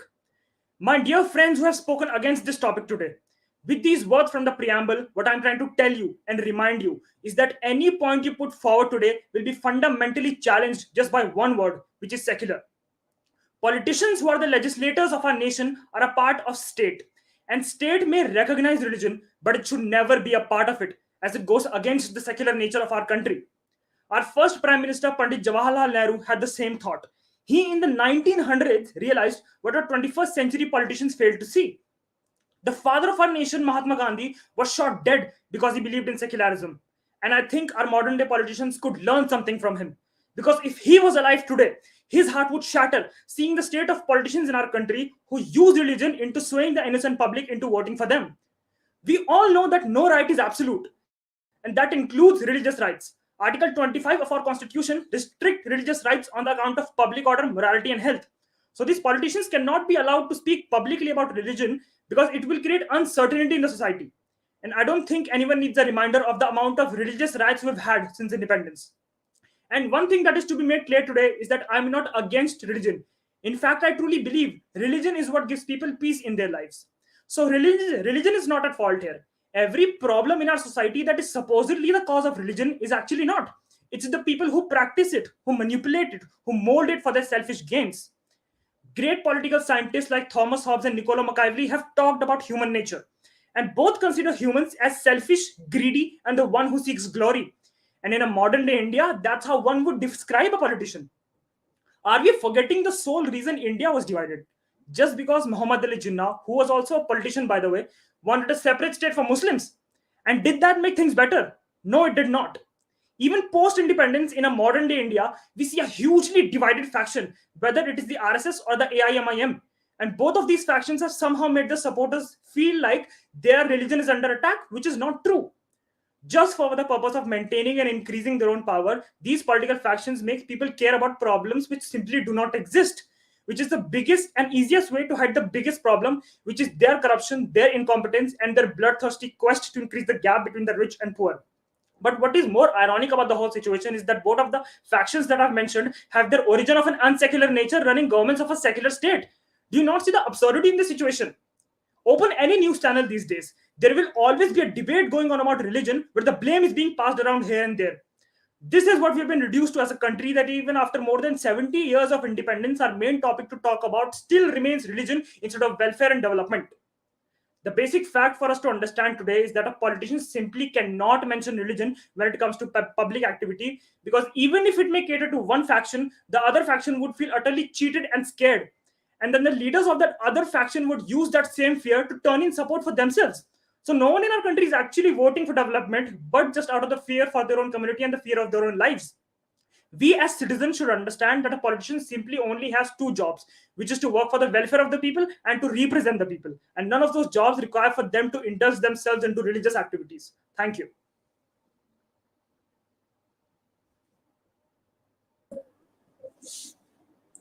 Thank you, F21. Now we move forward with A19. Am I audible? Yes, you are. You may start now. Those who think that politics and religion are not connected does not understand either. By these famous words of Mahatma Gandhi, I would like to say a very good afternoon, everyone. I, A19, speaking against the motion. A politics without religion sound very idealistic but vague at the same time. It might be more pleasurable to live in a world where people don't bring religion on the table, but practically it's not possible. India is a multi-ethnic, religious and diversified country where the inherent part of our religion is our culture only.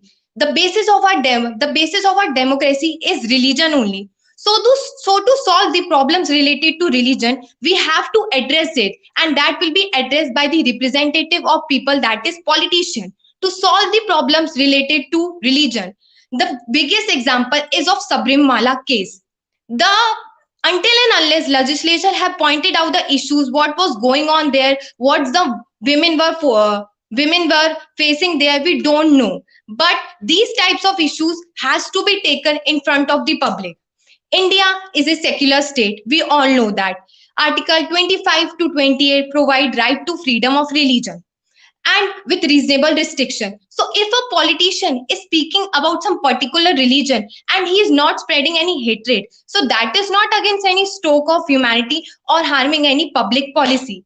Religion basically means a relationship between man and God. A religion guides men to follow a particular path. So many public policy are influenced from the religion only. Like we have taken charity, harmony, dignity from the religion itself only. And while pointing out those issues that will uh, harming the society, that is against the stroke of humanity and it's against the public policy if the politician those don't address these issues. Religion and religion leaders have power to influence the people, and they have power to influence the public at large. So government use religion as a medium to influence the people. At last, I just want to conclude by saying that religion addressed by the politician is not against any stroke of humanity or against any public policy. Religion and politics are interconnected with each other. They are linked with each other. If they will be separated, our democracy will be become very vague, very narrow-minded. Like our democracy is dynamic today. Until and unless if there will be separation, it will become vague and undynamic. Thank you, everyone. I have a question from you. You stated that it is not a bane to the humanity at large. But whenever we see politics and religion mixing up, we see a Kashmir massacre, we see a Rohingya massacre, we see a ISIS being formed. So, what is your take on that? Sir, thank you very much for your question. I would just like to say that if we will not address the issues related to religion, that will also against the stroke of humanity and it will also against the public policy. So if our politician will only not address these issues. The question of the hour is not whether politicians should address these issues. The question is, should politics be part of religion, or actually vice versa? Should religion be part of politics? So my question is very simple: that whenever religion is mixed with politics, we see massacres coming up, we see ethnic cleansing coming up, we see human right violations. So please tell me about that. Indeed, sir. Indeed, sir. According to me, I think that religion is inherent part of our culture only. But I know that some people are misusing it. But like our politician, they are our representative, so they will use religion in for our benefit only. As I mentioned in our debate, government use public policies which are benefit for the people. Like we have charity, which is influenced from religion. I get your point. Get your point. Thank you.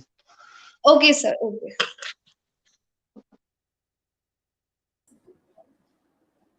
Thank you, A19. Now we'll move forward with F22. Am I visible and audible?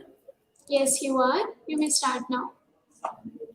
सियासत के चक्कर में ईमान बेच डालेंगे सियासत के चक्कर में ईमान बेच डालेंगे वो नेता है साहब, हिंदू मुसलमान में हम फंस गए तो वो हिंदुस्तान बेच डालेंगे। परम आदरणीय निर्णायक मंडल, आदरणीय श्रोतागण तथा मेरे प्रतिपक्षियों को नमन करती हूँ। और आज सदन पटल पर रखा गया विषय है कि राजनेताओं द्वारा धर्म पर आधारित संबोधन नीति विरुद्ध एवं मानवता पर कुठाराघात है। और महोदय, मैं इस विषय का पुरजोर समर्थन दर्ज कराना चाहती हूँ। महोदय, इससे पहले कि मैं अपने वक्तव्य में इस विषय पर चर्चा आगे बढ़ाऊं, बहुत आवश्यक होगा कि इस सदन को मैं इस विषय से अवगत करवा दूं, ताकि मेरे प्रतिपक्षी इस विषय पर उल्टी सीधी बातें करके सदन को बरगला न सके। महोदय, ये विषय बात करता है कि जब भी कोई राजनेता धर्म पर आधारित संबोधन या अपने भाषण में धार्मिक बातों का इस्तेमाल करता है तो महोदय, न केवल नीति का नुकसान होता है परंतु महोदय मानवता पर भी कड़ा प्रहार होता है। महोदय, कुछ अपने तर्कों द्वारा इस विषय पर प्रकाश डालना चाहूंगी।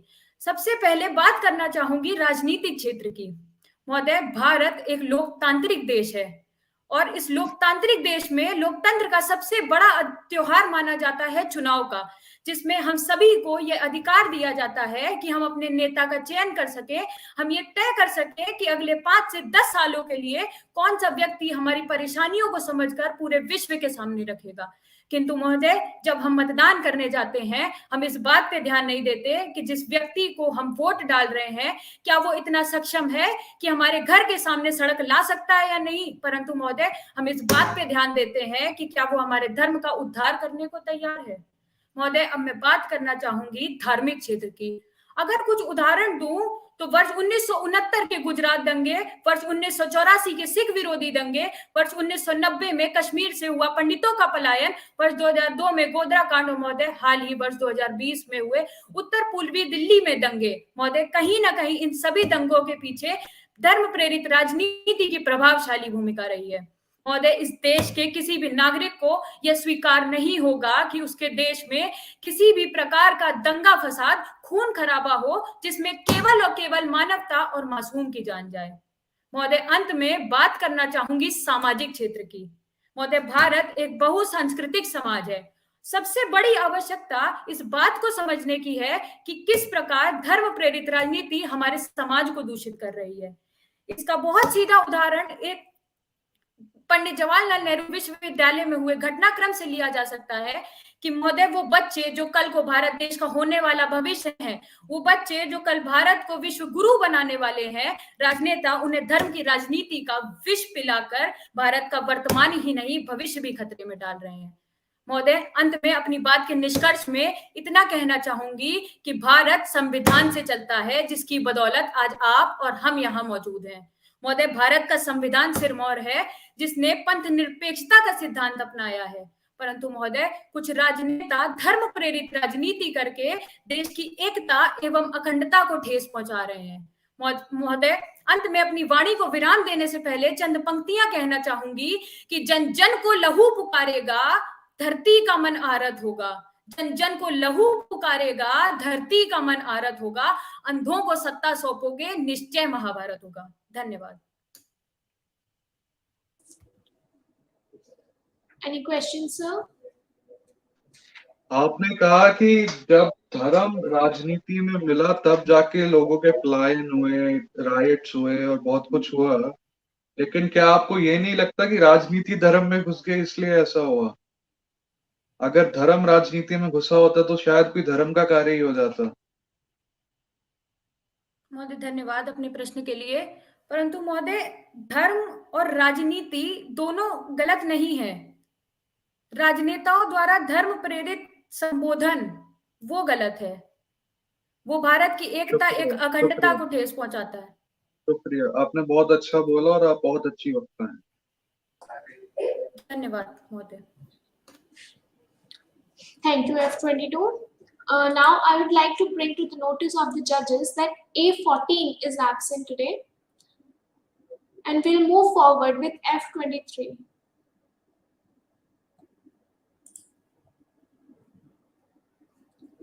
Am I audible to you, F23? Yes, ma'am. Am I audible and visible? Yes, you are. You may start now. Good afternoon, everyone. I am F23 and I am going to speak for the motion on the topic religion based address by politician is against public policy and stroke to humanity. So, here I want to talk about how politicians impact normal public. Politicians are someone who we normal public look upon. We admire them, we make the opinion by listening to their speeches. We idolize them. Politicians have eminent power to mold the thought process of a normal public. It is similar like a social media, which within a second it reaches to the public and forms their opinion. India is a country which is known for its diversity and equality among people. It is a place where every religion is considered equal, and here in the country, when politicians address the speech based on religion, affects the peace and humanity of the society. If a politician whom people look upon gives speech which is against the particular religion, then a disturbing situation gets created and public policy gets affected, and which we need to, if a bill is passed in a parliament for the betterment of religion, or if we can say for the betterment of the people, and if a politician address any speech, if the politician address speech and the riots get created and bill doesn't get passed, who are the sufferer? We the people are the sufferer.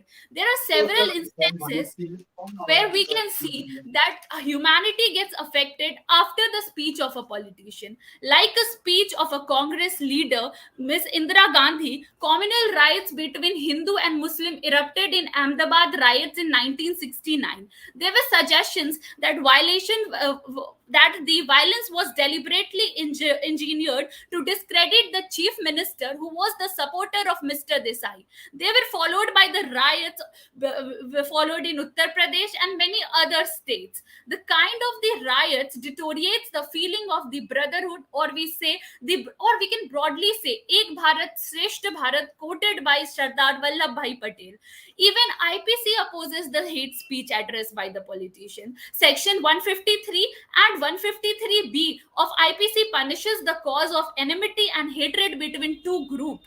Section 295A of the IPC deals with punishing act which deliberately or with the malice intention outrages the religious feeling of the class of person. For a country like India, with a massive population with a diverse background and culture, subject like hate speech become a complex issue which is against humanity and public policy. Even our Vice President, Mr. Venkaiah Naidu, said that politicians should not address public by stating religion. He said secularism is in the blood of the Indian public, and country is respected all over the world for its culture and heritage. So, religion addressed by the politicians should be stopped to get secularism back in India. Politicians should uphold the ideals enshrined in the preamble of the constitution framed by our founding fathers, rather than striving for the method of a vote bank in India. Thank you so much for hearing me so patiently.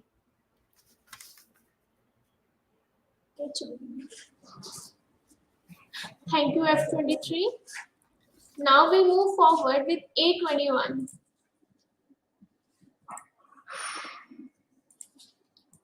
Am I audible to you, A21? Yes. Yes, you may start now. Am I audible? Yes, you are. You may start now. Good afternoon, respected judges and my fellow participants. I, A21, will be speaking against the motion of religion-based addressal by politicians is against humanity and public policy. I'll be stating as India is a democratic socialist yet religion-based country, and India have broad repercussions on the world democracies and specifically on South Asia. Yet India hasn't done facing with the repercussion and challenges of the democracies like worldwide. Delhi, the capital of India, is the soul of our country, and capital holds a very important place as they give you the glimpse and summary of what the whole area is about. Delhi has its religious aspect by giving us temple, gurdwara, mosque and churches, and has its political aspect by giving us the temple of legislation, that is Parliament of India, and giving the temple of judiciary, that is Supreme Court of India. Since the ancient time, we have Raj Dharma, Raj, politics and Dharam, moral ethical values and duties. Guru Gobind Singh Ji was known as Saint Warrior, wherein Saint depicts politics and warrior depicts, wherein Saint depicts religion and warrior depicts politics. Our political leaders like Mahatma Gandhi, B.R. Ambedkar, Jawaharlal Nehru, etc., wanted to increase and promote religious harmony at the time of partition and even after it. Religion and politics are intermingled, like milk and sugar. Both can't be separated. Thus, having a negative approach and escapist attitude, we should be moving forward with a positive approach and problem solving. And the best way to solve a problem is by confronting it with prudent and intelligent dialogue and increasing and promoting religious harmony and peace. And at an individual level, we should be increasing religious awareness and religious literacy. Section 123 of People Representation Act 1951, cited with the case of Abhiram Singh versus C.D. Commission, is one such example. Article 25 to 28, read with Article 19, states that the two of the concept are under the same roof. We have freedom to choose and right to freedom of speech. Many religious and social malpractices like sati, triple talaq, child marriage, dowry would haven't been eradicated from a society if it hadn't been the intervention of politics in it. Many of my fellow batchmates haven't put the light upon a very basic aspect of global level. Even at global level, religious nationalism may have variation, but yet they share some similar attributes, like all religion worldwide, whether it be Muslim, Catholic, Christians, Parsis, Hindus, Jew, Sikh, Buddha, Jain, have the same ideologies of brotherhood, justice, humanity, and betterment of society. And our political terminologies like democracy and human rights talk about it too. Second, many religious nationalists come up and use their platform to address the moral appeal of economic austerities and draconian of anti-corruption measures. Thirdly, politics seek to redefine national identity with the mannerism of including religious minority in it as well. Lastly, I would like to convey that we worship to God and vote for our leaders. We pray to our God and opinionate our ideologies. Thus, politician giving religion-based addressal is not against public policy and is not a stroke on humanity. Thank you.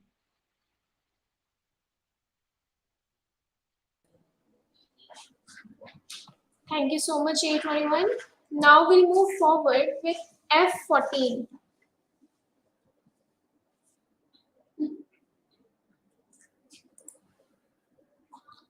Am I audible to you, F14? Am I visible?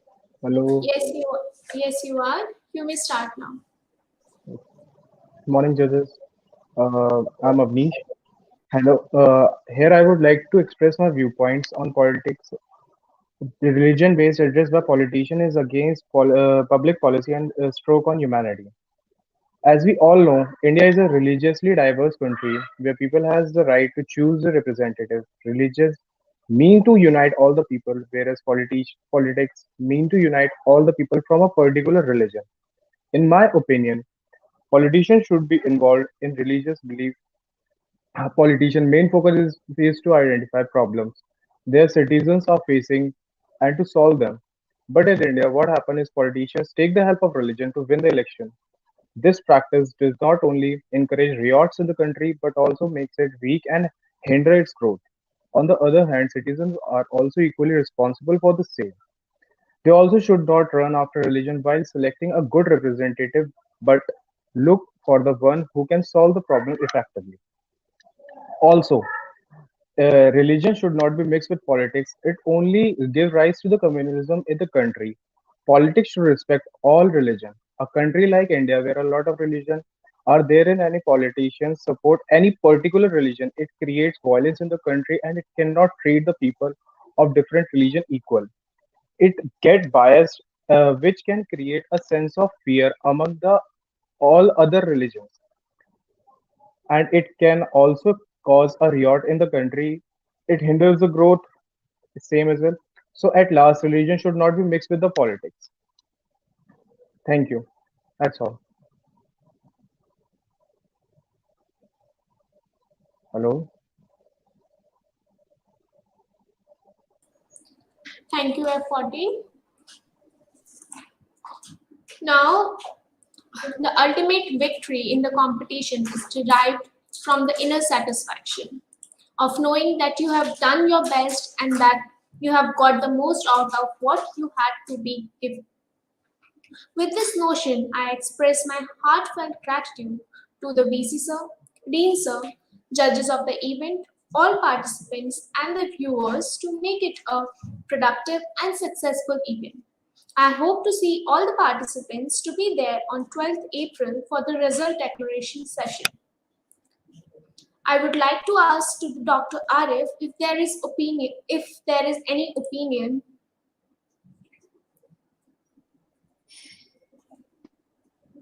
Yes, the debate was really very wonderful. And the very positive aspect of this debate was all the participants spoke relevantly. I was just thinking from the beginning that the nature of the topic was some of just go in emotions, and when the participants go in emotions, so the outcome which comes within the participants is the result of the emotion rather than the academic material. But today I observed all the participants spoke academically and very relevant. This is the the success of this program. Second, in some of the participants were outstanding in their deliberations. Very relevant they spoke. However, certain participants were also there who were just confused in just like establishing what the need of the topic is. Use of religious address by the politicians. Somehow they were just giving the different aspects of the religion. That was not the requirement of the topic. So that was, but if we talk overall, all the participants spoke very relevant and and the deliberations was really up to the mark. And this, the credit goes really to the organizing committee. I hope you just have informed in advance what kind of material would be there and what should be the contents of your deliberations when you are speaking in front of the house. Really very good debate. The topic was quite relevant, and really the Vaibhav sir, who is the Dean Faculty of Law, is really the dynamic personality, and he will, I know him personally also. Whenever he will be definitely in such institutions, the students will grow a lot. He always he is in a habit with if the duty hours of 8 hours or 5 6 hours, then he is always in a habit to spend much more time on the institutions and on the students. He also, whenever we just talk, he always talks about the development of the students, about the development of the institutions. So that's why where such kind of the head of the institution will be there, it is the good luck of the students of that institution. Such kind of programs will definitely be there. And really, this is a very good program, very good participants, overall very successful program. Thank you very much. Thank you so much, sir, for your valuable words. Now, I would like to ask Advocate Govind Bali, sir, that if he would like to Hi, add hi. something to the I'll just speak. I'll not take much time of the participants. All of them have been waiting for like approximately 4 hours and 21 minutes, I guess now. And I guess my questions have prolonged the debate even more. So, first of all, whenever we are debating, there are two basic principles that I would like to put forth to everyone. The debate has to be crisp, short, and appealing. Sometimes we become too academic. That's also not what the debate is about. Debate is about something in which you make your point with academical points and practical points both. The debate was very good. People were good. Some of them were very good speakers. Some of them started, and the way the presentation of the Hindi debates was there, it was very good. And it is good to see that in a world where everyone's running behind English, there are people who are speaking so confidently in Hindi and other languages also. And it's a very good platform, and I've seen people speaking up in a very relevant manner. And as my previous co-judge stated, that the debate was very balanced. And all the best. Even if you don't win today, you have already won our hearts with the articulation of facts and material that you've put forward. All the very best. Rise and shine. Thank you. Thank you so much, sir. Now, I would like to ask to Dr. Manoj Kumar Tripathi, sir, if there is any opinion. Thank you बेटा, बहुत बहुत धन्यवाद। जैसा कि मेरे पूर्ववर्ती दोनों जजेस ने, निर्णायक मंडल के सदस्यों ने ये बताया है कि विषय वाद विवाद प्रतियोगिता का विषय है, बहुत सार्थक है और बहुत समाचीन है, और सभी प्रतिभागियों का जो प्रेजेंटेशन था वह वास्तव में बहुत उत्कृष्ट था। जितना हारना तो लगा रहता है वाद विवाद में, प्रतियोगिता के विषय में, लेकिन सभी प्रतिभागियों ने अपना जो उत्कृष्ट प्रदर्शन वो कर सकते थे उन्होंने दिया। मैं बहुत बहुत आभार व्यक्त करता हूँ प्रोफेसर डॉक्टर वैभव गोयल भारती सर को, संकाय अध्यक्ष faculty of law Swami Vivekananda भारतीय विश्वविद्यालय का, और समस्त आयोजक वाद विवाद प्रतियोगिता को आयोजन करने वाली टीम का, कि बहुत ही सारगर्भित और बहुत समाचीन विषय का उन्होंने चयन किया, और जितने भी प्रतिभागी थे वह उनका जो प्रदर्शन था बहुत उत्कृष्ट था। बहुत बहुत आभार और बहुत बहुत धन्यवाद, और सभी प्रतिभागियों को अग्रिम शुभकामनाएं। धन्यवाद। जय हिंद, जय Bharat. Thank you so much, sir. Now I would like to tell the participants that on 12th April, that is tomorrow, there is the result declaration. So be there on time, that is 10 a.m. sharp. With this note, thank you so much. Jai Hind, Jai Bharati, Jai Subharti.